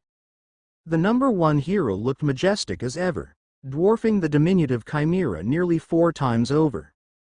They look a bit silly, Pony commented, seeing the two act like two drama actors with their over-the-top movement. Uncle Might just likes to show off in situations like that. He always said it was for the small kids so they can smile more, Melissa stated, closing her laptop for how long. Without any more data, she would just go in circles, not accomplishing anything. They would need to do a few controlled tests with Izuku, maybe even go to her father's labs to get better equipment. Seated around the place, the whole class watched the transmission, using this occasion to see how their seniors are using their abilities and quirks. It quickly became clear that a trio of students was above everyone else, getting ahead of their peers. And this year's Big Three don't disappoint with their performance. In the first place, Hado Najire blasts over the course like a shooting star.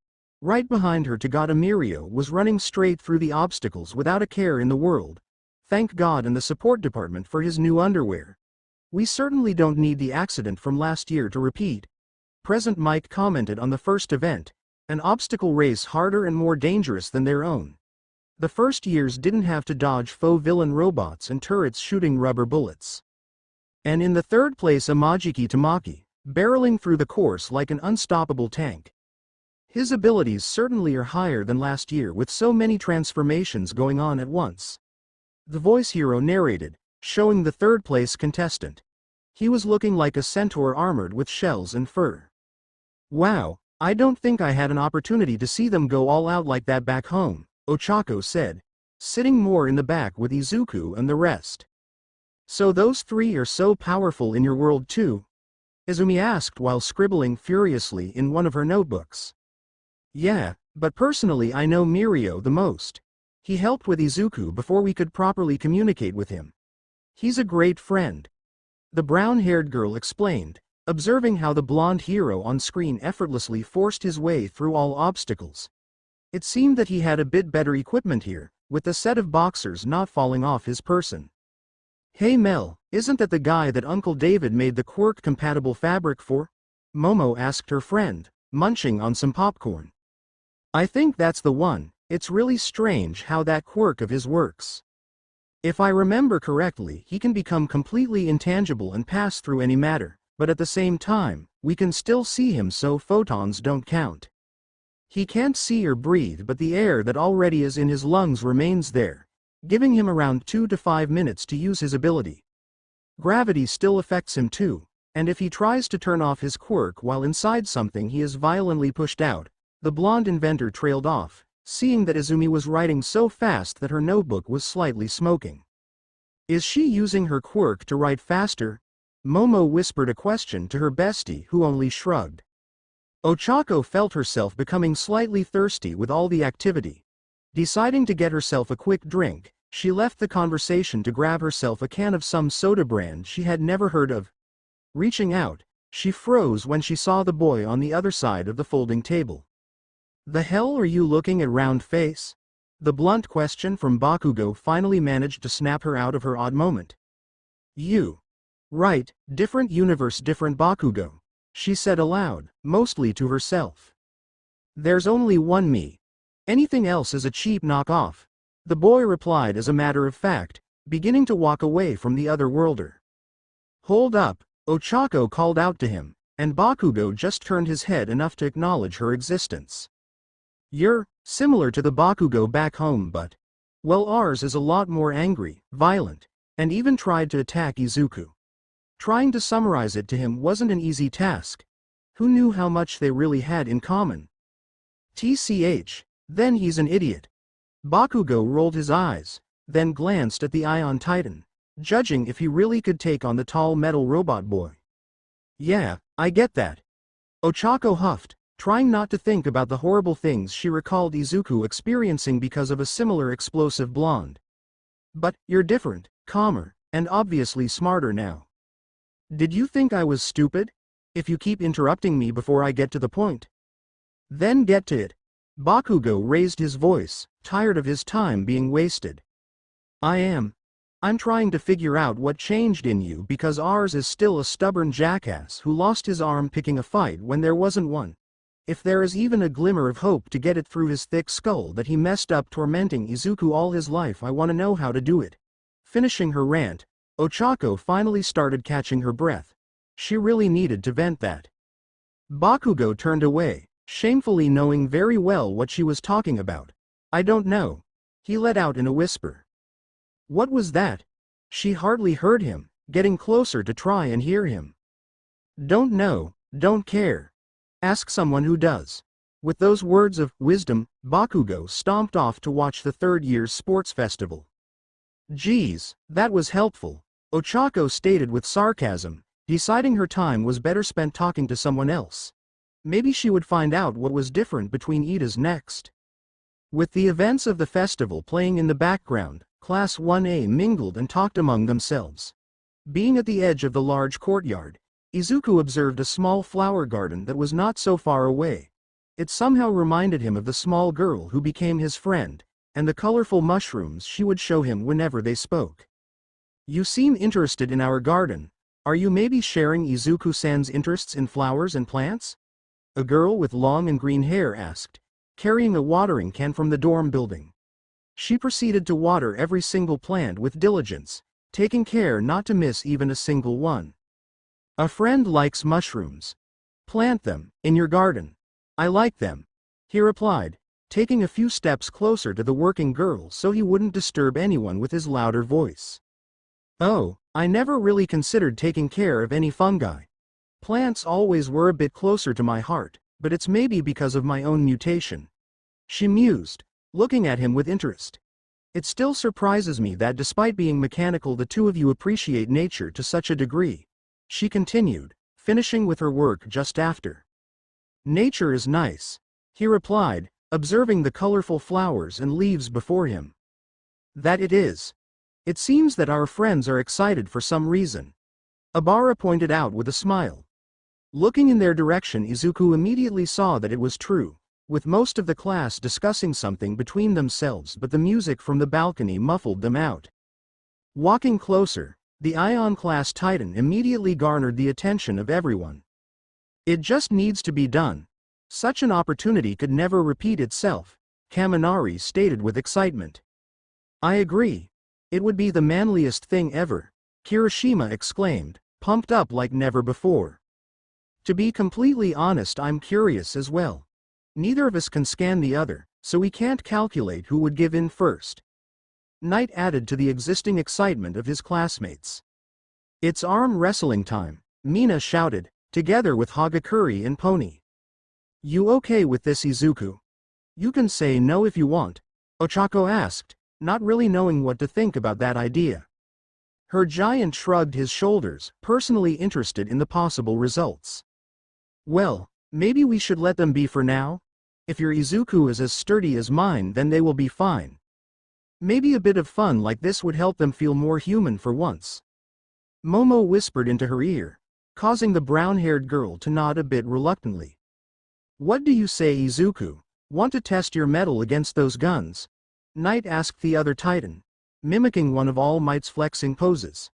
The class laughed at his acting, getting only more hyped to see who would win. Sure. With a bit of curiosity, the other Izuku replied. Seeing that Knight's antics were causing so much laughter and smiles, he decided to try it too, flexing like his mentor would sometimes. To his joy, everybody started to laugh again. It was nice to put smiles on people's faces like that. Let's carry my table outside, we can use that, Zuko said, already walking to the giant doors on the other side of his home. With both of them going off, the whole class started to talk among themselves, excitement clear in the cacophony of voices talking one over another. I bet 2 yen on Knight, Kaminari suddenly called out, causing everyone to look at him. Kaminari-san. As UA students, we shouldn't gamble on the performance of our peers. Iida immediately started to chastise, his hands becoming a blur. 4.000 on the Ion Izuku, just because I want to see what he's capable of, Melissa added to the bet, causing the blue-haired speedster to short-circuit and stop moving altogether. Just to see what he's capable of? Fine, I actually believe my Izuku will win. Even if my money doesn't work here, I'm betting all 1,500 yen on him. Ochako pulled out her wallet, filled with more coupons than cash. 20.000.000 on Zuku. At Momo's words, everyone started to stare at her, some of them with eyes as large as plates. What? I don't have any more pocket money on myself right now, the raven-haired girl replied bashfully, totally misunderstanding the situation. Okay, that one doesn't count. Max bet is 5,000, take it or leave it. Melissa took the situation over, already making a small list of the bets on her computer. They just managed to place all their bets when the two titans stomped from around the corner, the large and sturdy table in between them. One of Luna's drones was hovering near her father but flew to the group of people after spotting them. Mother, why didn't you tell me that there would be a party? I would like to join too, she whined a bit to Melissa, who caught the round drone that was on a collision course with her. Sorry sweetie, it just sort of happened. You can stay and play with everyone if you want, she replied with a bit of guilt. Okay. Everything's ready. Knight's loud voice announced, with the two steel giants already opposite one another. Please don't get too close, we both don't know how our bodies will react. There is a possibility of us destroying our arms, so please watch out for any falling parts if something like that happens. He continued, giving a clear warning. Okay. Are you ready, Izuku? He asked, gripping the table with his left arm and placing his right on it. His opponent did the same, mirroring his position and clasping his hand with a soft clang. Ready, Izuku replied, waiting for the signal to begin. Mo, an air horn please. Melissa asked, with her friend placing the smaller than normal device on her outstretched hand. Okay, on my mark. The blonde called out, raising the noisemaker over her head. With the plastic tube letting out a screech, the two giants started to apply pressure, surprisingly equally judging from the minimal movement of their hands. The whine of servos and pistons was the only indication that something was happening at all. It continued like that for half a minute, with the armored hands starting to vibrate from the amount of force the two were outputting. Well, this is taking longer than I thought it would, Ochako stated to Momo, who nodded slightly. The noise of overstressed machinery started to be more pronounced, with the edges of the table getting crushed in the grasp of the two. Suddenly on the back of the Ion-class Titan, something opened, starting to emit particles of some sort. Knight's body started to emit a turbine-like sound at the same time, quickly rising in pitch and volume. Wait! Momo called out, causing the two Titans to look in their direction. Isn't using that a bit too much? That thing is hurting you every time you use it, please don't do that, Momo said, looking at her big friend. I don't think I've ever seen that before. Is it supposed to happen? Ochako asked, seeing the back of her friend closing up. Sue, a draw? Melissa asked. It seems that without accessing more power both of us are equal, Knight replied, inspecting his hand for any damage. A draw then. The blonde affirmed, looking back at the bets that everyone placed. Ah man. I really hoped that our Izuku would be stronger. Kaminari whined, handing over all his pocket money for the upcoming weekend. That's what you get for starting a betting pool. Saying that, I lost too, Ciro said with a smile, not really bothered by his loss. One by one everyone started to set their money on the table, wondering who would win. Well, the only one who placed a bet on a draw was Abara-san. It seems. You just got richer by 63.800 yen, congratulations. Melissa counted up, giving the small stack of money to the surprised girl. Hey, uncle. Were you able to find a way home yet? Luna asked, buzzing happily near Izuku, who observed how Knight repaired the table using his nanites. No harder than it seems, he replied, observing the small white vehicle with one of his targeting cameras. Don't worry, I'm sure that Mother Melissa will be able to get you two back. She created me after all, so she is the smartest human on the planet, the artificial construct said with a lot of pride. To his surprise, one of the propellers that were keeping the small drone afloat seemed to lock up for half a second, causing the round vehicle to tilt.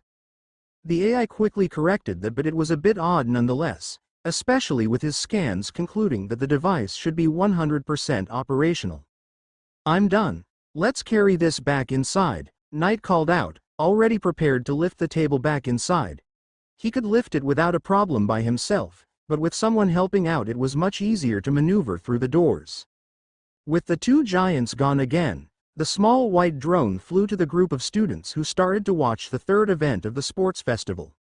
Sitting on a chair, Momo barely was able to catch her daughter's round body that careened into her torso. Luna, you can't just ram yourself into people.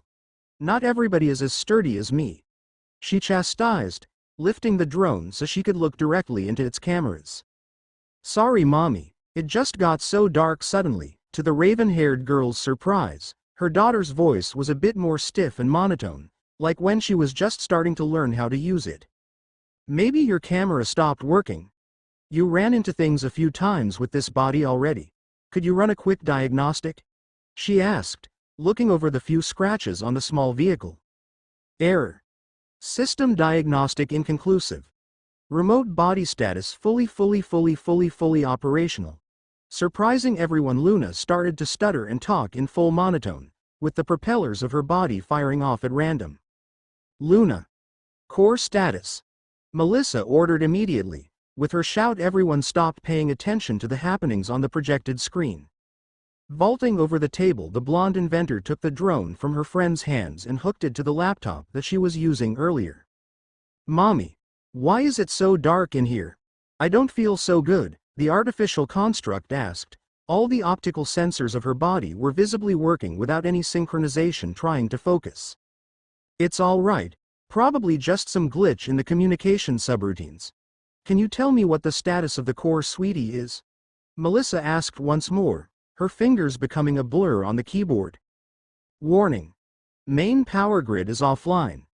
Den is operating on emergency power only. Security breach detected, entering lockdown," Luna announced, with the drone getting silent and the connection indicator going dark. Chapter 27.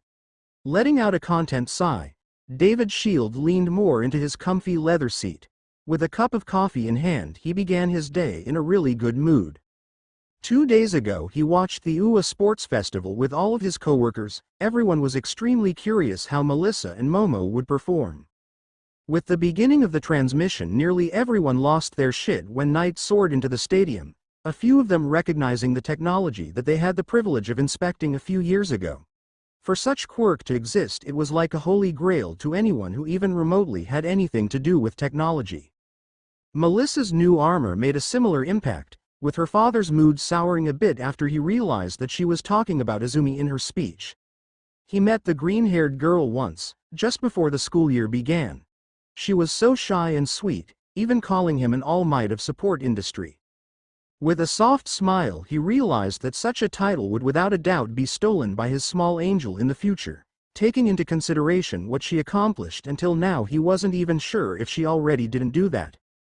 The spectacular fight between Mirko and Knight kept everyone on the edge of their seats. Some of his coworkers that were more into the technological side of science couldn't keep down their excitement and started to discuss how such a perfect amalgamation of technology like Knight could be even possible. David himself couldn't wait for the meeting with the steel giant, even if only to personally thank him for what he did 6 years ago. Closing his eyes for a few minutes, he recalled that last fight between Momo and his daughter. Melissa was so happy to win with her friend for the first time. It was more than clear during their video call. Suddenly a mechanical click resounded and the soft buzzing of Luna's rotor blades could be heard. Barely keeping himself from smiling, the brown-haired man cracked open one of his eyes just to spot the white round drone trying to sneak up on him. Luna slowly and as silently as she could hovered over his lap for a few seconds, just to cut off the power to her propellers and fall onto him. "Good morning, Grandpa," she exclaimed, using her engines to roll back on his legs so she could see his face. "Good morning," he replied, catching her before the small vehicle could roll completely off of him. "Ah, I thought you were sleeping so I could scare you," Luna pouted, sounding a bit dejected. "You shouldn't do that. Poor Samson still feels guilty after kicking one of your bodies through a window after that prank you pulled." Despite what he said, the older man chuckled a bit. His coworker being scared of small rodents was common knowledge, so his little granddaughter tried to use that.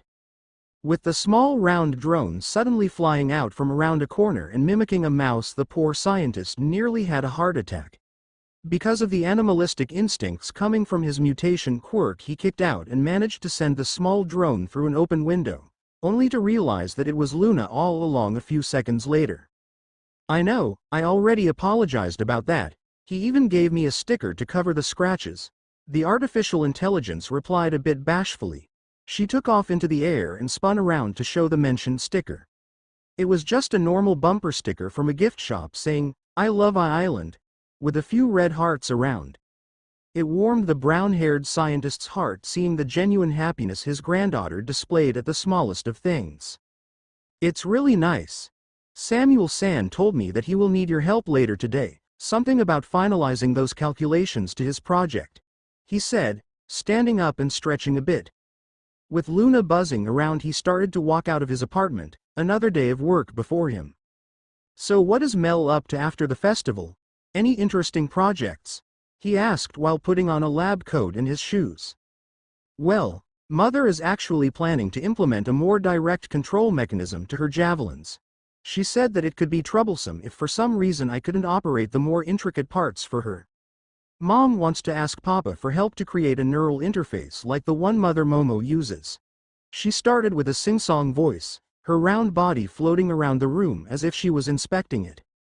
"Oh, that's actually a pretty good idea," he replied, exiting his penthouse. The automatic doors closed behind him with a soft click. "But I liked when Mom allowed me to help her, it was as if I was just beside her," Luna muttered to herself. "Don't worry, I'm sure that she will still need your help. Mel just needs to make sure that she won't end up not being able to utilize her equipment in a time of need," David replied, still marveling at the entity that was his granddaughter. At first he didn't take into consideration what it meant to create a truly sentient AI. Of course there were various attempts, mostly ending in creation of specialized simulated intelligences. None of them could hold a candle to Baross, or Luna as she was known by everyone at this point. She wasn't supposed to be what she is today, no one really being able to predict what the creation of Melissa Shield would be capable of. Computing power greater than the whole island could provide, few times over in fact. The ability to operate multiple drones and remote tools at once, creating a fully self-sufficient factory that could make anything. Instant communication array heavily based on a real quantum entanglement technology that practically nullifies any possible signal delays. All of that was a marvel of its own. All of that created by his little angel that was slowly becoming one of the future top heroes, the first quirkless heroine.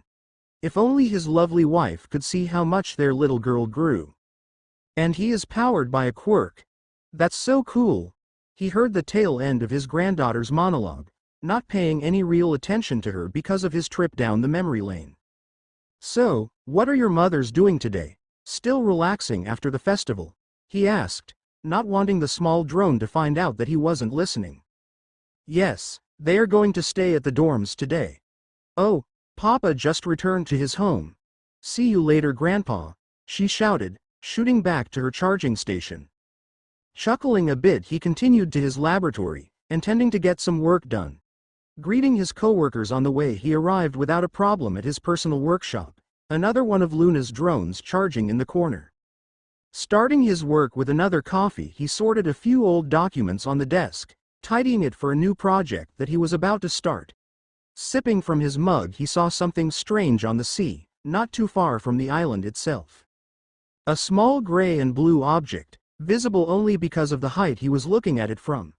It took him a few seconds to register it. With the island not being equipped to handle any ships, it couldn't be helped. Taking out a pair of high-powered binoculars that he normally used to watch over the island in his spare time, he saw in better detail that a huge ship was on a direct course with the island. It looked as if the deck was crowded to maximum, at least from his point of view. "Luna, can you inform the defense force about a potential security breach?" he said, observing how the unknown vessel was getting closer by the second. After a few seconds passed, he looked at the still silent and dormant drone, surprised that it didn't respond. "Luna? Are you there?" he asked once more, going closer to the small white orb. Seeing that the connection indicators were dark, he reached into his pocket for his phone just to get surprised by a loud announcement from the intercom. "Attention! An island-wide security breach was detected. Evacuate to the nearest shelter immediately. Failure to comply will result in immediate detainment." "That isn't the proper procedure," David whispered to himself. Hearing a loud click from the doors, cold sweat started to go down his spine. Something was extremely wrong. "We are ready anytime, Wolfram. The back door has been opened. I have full control over the island," a man dressed in black clothes reported, hunching over a laptop. "Good, I'll handle the rest. Lock up whoever you can. We only need the main eggheads. You can go back to base if you want. Kurogiri will be useless on the island until we figure out what is stopping his portals from working." A bulky man in a white trench coat replied, a metallic mask on his face. "Are you sure that this will work? Sensei won't be too pleased that you didn't wait for Hokkaido," the black-clad hacker asked, already gathering his gear. "What is there to wait for? This overgrown raft is barely protected because it's on the Euro-Asian territorial waters. It's best to grasp the occasion now, skeptic." Wolfram replied with a smirk. Well, I can't deny that. The only reason I even agreed is that some stupid kid used a barely secured connection to watch some funny things in the internet. It was a miracle that I managed to plant a bug that wasn't detected. The now-named skeptic replied. With all his things gathered, he triggered a program that was planted in the island's network and prepared to leave. Sometimes a bit of luck is all you need. Sensei wants something from there, and we will get it for him. Maybe we will find a few trinkets for ourselves in the process too. Who knows? Ignoring the comment from his masked acquaintance, the black-clad hacker walked off to already waiting Kurogiri. Failure isn't an option here, keep that in mind. With those last words he disappeared from the deck together with the mist villain. Looking over the massive ship from the captain's seat, Wolfram smirked to himself. On the main deck around 400 grunt units were waiting for his command, and in the cargo hold thrice as many of them. Victory was inevitable. Leaning onto a wall of Nezu's office, All Might waited for his niece to finish her work on the computer. It took him by surprise when the principal called him here, with a bit of urgency in his voice to boot. Scanning the room once more, he tried to remain calm. Young Momo was seated with their unexpected guest, Uraraka. Both titans standing behind them, like colossal bodyguards. The one behind young Uraraka was scanning the room non-stop, with two of his cameras firmly placed on Toshinori himself. It was understandable, being in foreign environment and all. Knight seemed a bit off. He was more silent than usual, with his gaze firmly planted on the small round drone in his grasp. The same one that Luna was operating when the connection to the island was cut. Knowing how the steel giant operated, the small vehicle was probably scanned deeper than on atomic level at this point, but he still gently held it in his palm. It's no use. I have only the emergency signal from the den to work with. It's too weak to get any significant progress in accessing the island's intranet. The blonde inventor announced with a dejected tone of voice. Do you know what happened to Luna? Knight asked, breaking the short silence that followed her statement. She is safe for now. I can tell from the telemetry that she was put to sleep because of the lack of power. The den is operating on emergency power right now. It will last for a few days at this rate, around a week. Melissa trailed off, still typing away and trying to do something at least. For some reason the automatic defenses of the island were not triggered. A mass evacuation was performed too. What really worries me is this, she said, connecting to an external screen that was on one of the walls in the office. A picture taken from a security camera was shown, looking over one of the island's airport terminals. A massive ship was jammed halfway into the runway, anchored by thick chains to the destroyed deck. A few ramps were running down, with a small army already running off of it in all directions. With her gray eyes widening a bit, Momo easily recognized the silhouettes. Those robots look like the ones from USJ. She immediately voiced that, getting a nod from her blonde friend. I thought that too. You saw them from much closer, so it's fully confirmed now, Melissa added, not stopping her hands even for a second. So the MLA makes its first move, Nezu said, gaining their attention. He was standing near the giant panoramic window that overlooked nearly the whole UA property. Even the town of Musutafu was visible in the distance. Gaining an upper hand with the portal disruptors, we failed to remember that it isn't their only mode of transportation. It's rather funny how even I wasn't able to predict that, especially as it is so basic, he continued, not turning around. So what's All Might doing here? They don't seem to have any super weapons or giant monsters. He could just go over and solve it faster than any of us. Uraraka asked, feeling a bit out of place with the tense atmosphere in the room. It's not that easy, young Uraraka. The man in question spoke. The HCI gave out an order to every hero under its employment. Because of the threat from MLA, all heroes are to be on standby. Under no circumstances we are allowed to leave the country. Toshinori replied, his fists clenching tightly. He wouldn't break the law by disregarding those orders, but that didn't mean he had to agree with them. To make matters worse, there was no official statement of any kind from the Commission.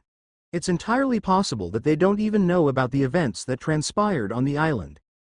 Nezu continued after the giant blonde, turning back to them and taking his place behind the desk.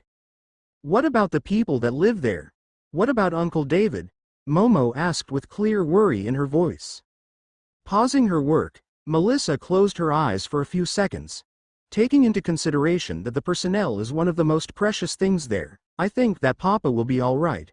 I hope, she replied, wavering a bit. Nezu. Knight suddenly called the principal. What are the chances that a rescue mission will be organized in less than 6 days? He asked in a surprisingly flat tone of voice. With the current state of affairs, I'm afraid they are rather slim to none. The small rodent replied unperturbed. Then I'll do it myself. The Vanguard-class Titan replied, gently passing the small white drone to the surprised Momo. After his statement, the whole room fell silent, no one knowing how to react. I'm glad that as a hero hopeful you were eager to do such a thing, but as the principal of this school I can't allow my students to endanger themselves in such a way.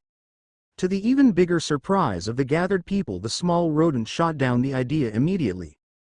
Are you serious? I'm more than capable of taking care of myself. Luna doesn't have the luxury of time. We need to act now. The sudden hostility and anger in his voice shook nearly everyone, especially Momo, who never saw him angry at anything before. Zuko, what do you mean she doesn't have time? The raven-haired girl asked with a feeling that she didn't want to know the answer. It's because of the way her hardware works, Melissa replied to the question. In order to achieve sufficient speed of calculations needed for her personality matrix to work, it does not incorporate any storage devices. Her server, the brain, is constructed from a series of quasi-4-dimensional random access memory shards connected via prototype quantum entanglement nodes. It needs a large amount of power to run at full capacity, she explained, but the two girls sitting on the sofa and her uncle near the door were clearly lost. If her power supply fails, she will be erased, returned to the state when her construct was uploaded and started on the servers. With a heavy sigh, she explained once more. Why can't life give them at least a few days of rest between throwing them curveballs one after another? Wait, if her brain is in a computer, can't you make a backup copy or something? Ochako asked. She wasn't too tech-savvy, but it seemed logical at least. It's not that simple. Her basic construct is already massive in terms of standard data storage requirements. Now, after she was active for over a month, she stabilized and grew. She gained memories and experience of her own.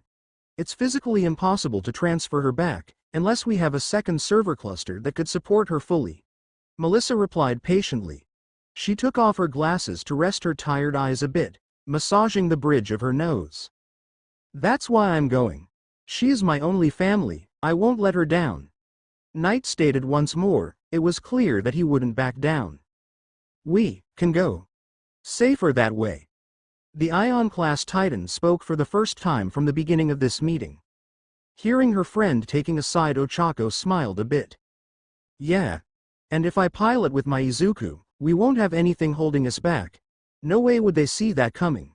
She spoke with a slight smile. It was rare for her friend to want to do something. She wouldn't stop him when he did. Now. Let's not get hasty here. Nezu called out to them, clapping his paws to get their attention.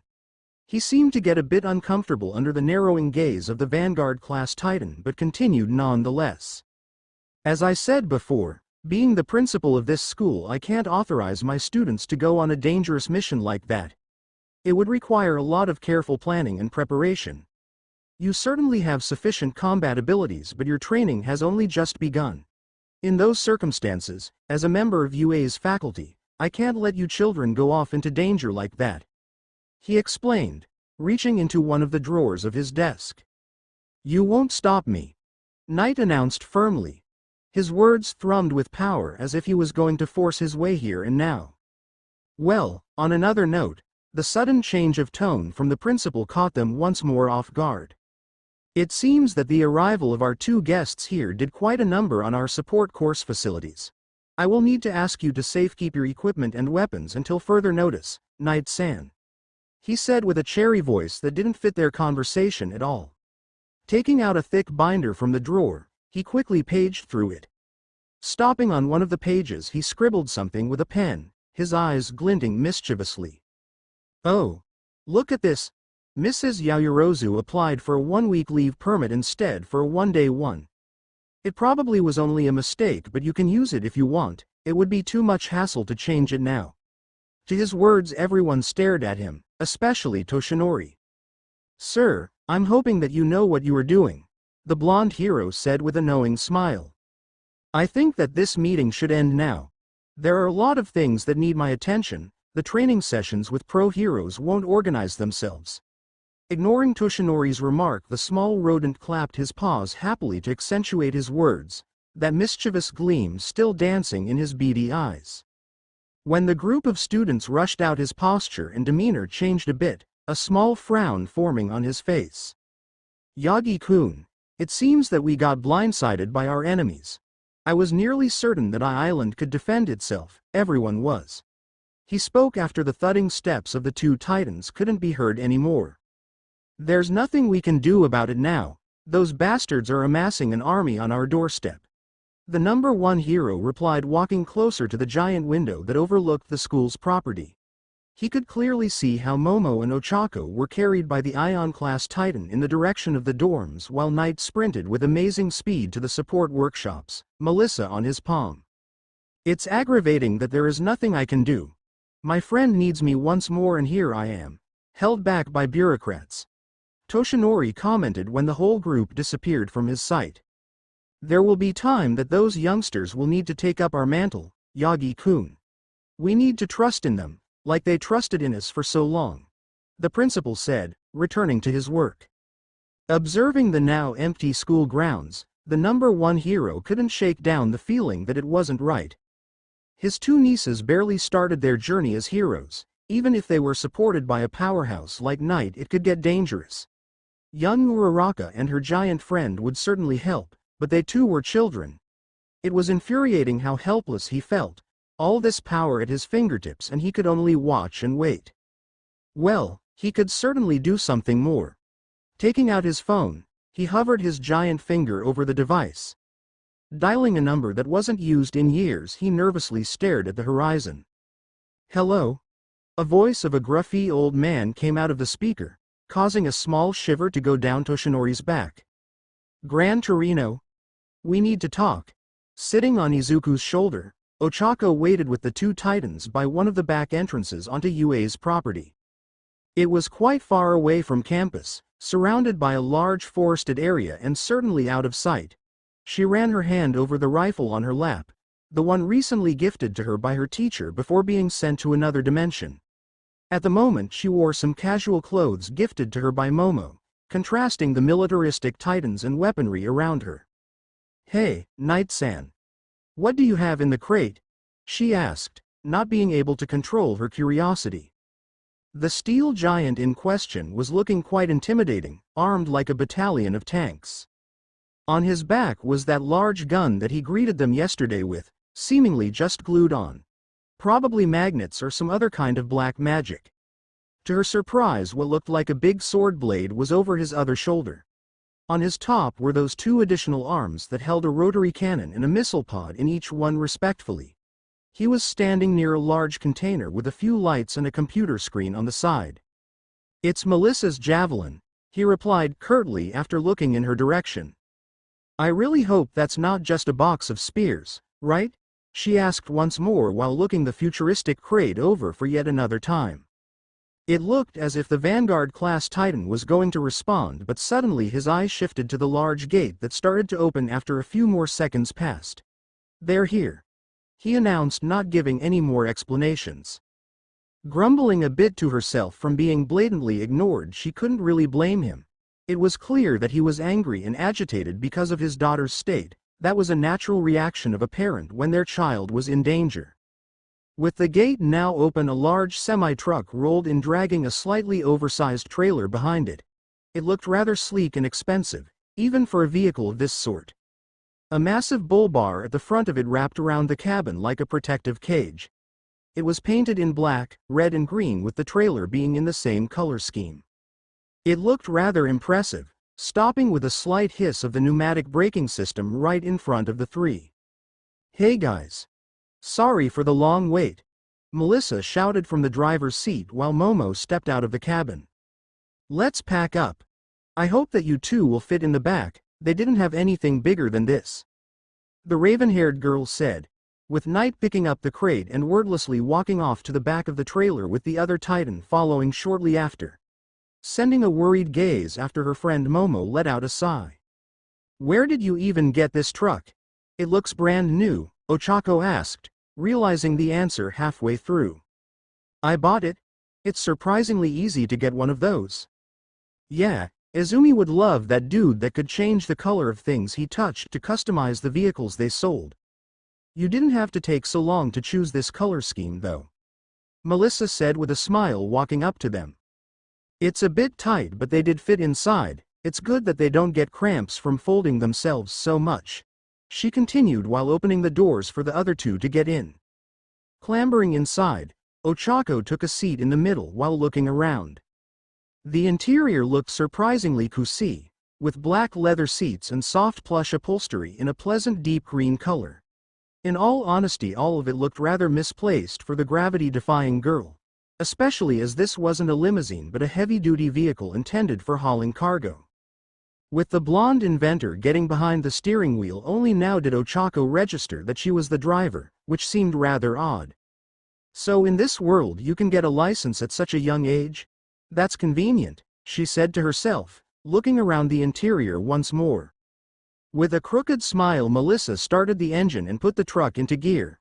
Well, about that, I don't really have one. With that revelation she released the clutch and with a jerk they started their journey. With his optical systems shut off he sat patiently and waited. He couldn't do anything more, even when he desperately wanted to. Wasn't it always like this? He always waited to be useful, like a tool that he was slowly becoming. It wasn't the fault of everyone around him. All of his classmates and friends always went out of their way to accommodate him, to make him feel like a part of their small group. Abara, with her stoic personality, always happy and helpful, he really liked to take care of the garden with her. It was as if he was fulfilling a wish that couldn't be done earlier, however strange that would sound. Mina, with her antics and energy, always going on and on about letting her pilot his body. It felt wrong, allowing another person to get into his chest, another than Princess at least. He never will tell them that, but with every remark of the pink girl about riding or piloting him he felt wrong. He knew that she didn't mean anything bad, but it still stung a little bit when he was seen more as a machine than a human. Even if he wasn't a human being for a long time at this point. And there was the biggest problem, Momo. It was so strange. One moment he is fighting for her safety, going against a man that seemingly could do anything. Her small form trying to reach him, screaming his name and crying. The next thing he knew he woke up being piloted by her, fighting against a horde of robots and something that could only be described as a biologically engineered weapon.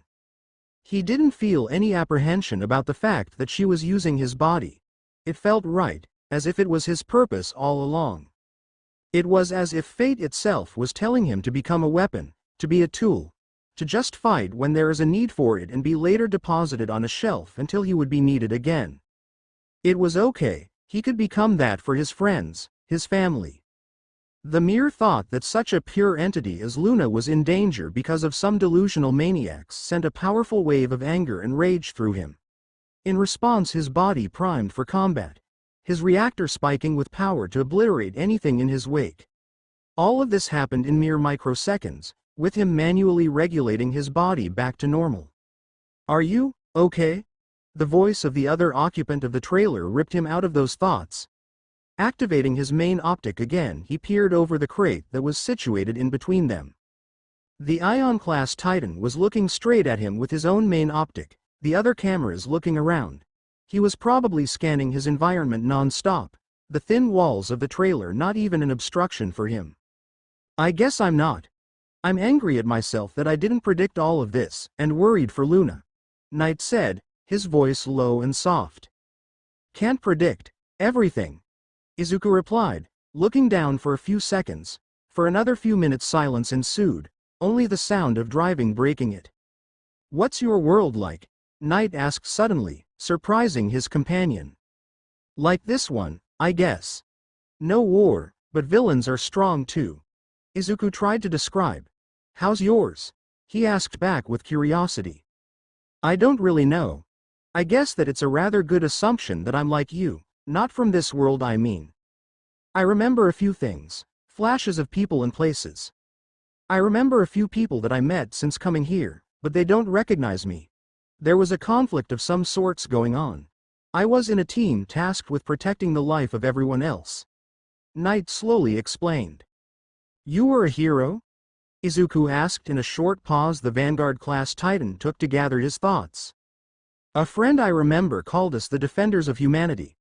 Probably for some we were like heroes. Not everyone had a meta ability back home.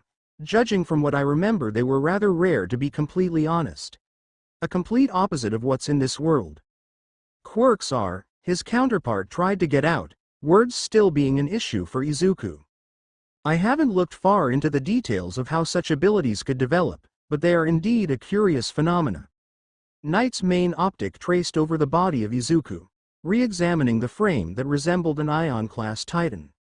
Yours is particularly unique, defying most known laws of energy conversion and transference.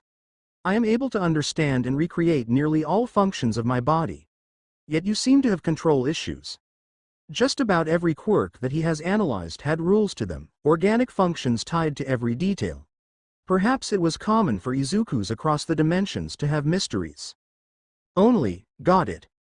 A month ago. That didn't seem right. There were very few exceptions to awakening a quirk or gaining one at such a late age. Izumi was one of them, yet that was intentional use of another quirk. You mentioned your power source as your quirk, correct? Yes. If you already have a quirk that's being used as energy, then what is it powering? Now, Knight had only met one being before that was in possession of multiple quirks. If he was involved, then why let go of such a weaponizable meta ability? There was intelligence behind his own power, his arc reactor being the main one. For his new brother in arms, there was function, programs, and practicality behind the metal body. With a small talk like this, the two of them passed the time, exchanging stories and ideas, speculating all the different things about themselves and how they came to be. It was a bit refreshing, talking with someone in a similar situation. This is where we are now, and this is the course that Island is on right now. We have a small window to catch them around here. Melissa explained, showing a map on her laptop and munching on a burger. After getting some food from a drive-through, they arrived on the coast, nearly a full day of driving away from Musutafu. All of this in an attempt to gather as little attention to themselves as possible. Hey, I should be capable of achieving independent flight if necessary, albeit with a massive dent to my power core as the cost, Knight suggested. Guys, it would be better to avoid that. Mo could give you more palladium, but it would take time to replace, and that could prove difficult once we are on board.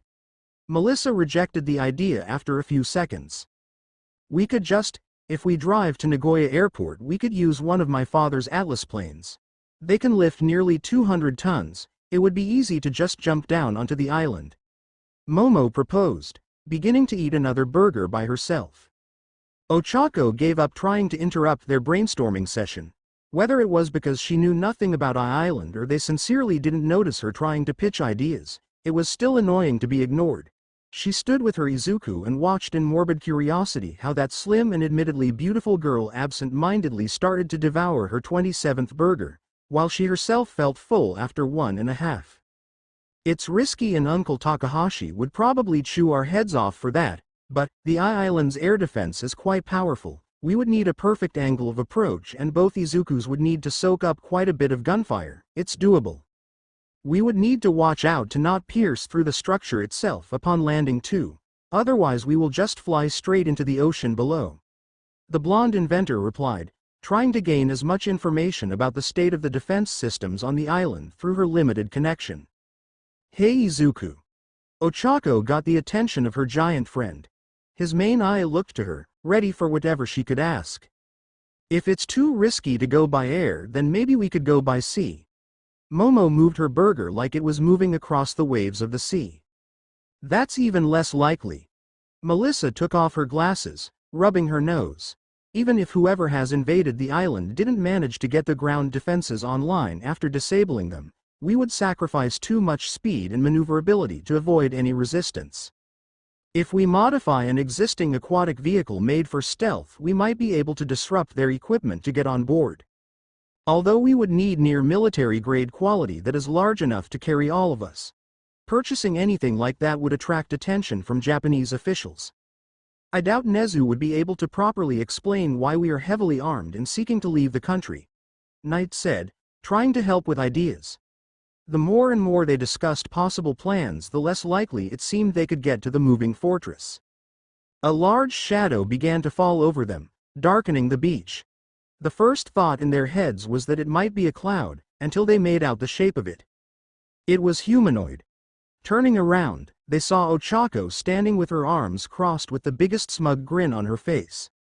Next to her was no longer the Ion Titan they knew, but something much bigger.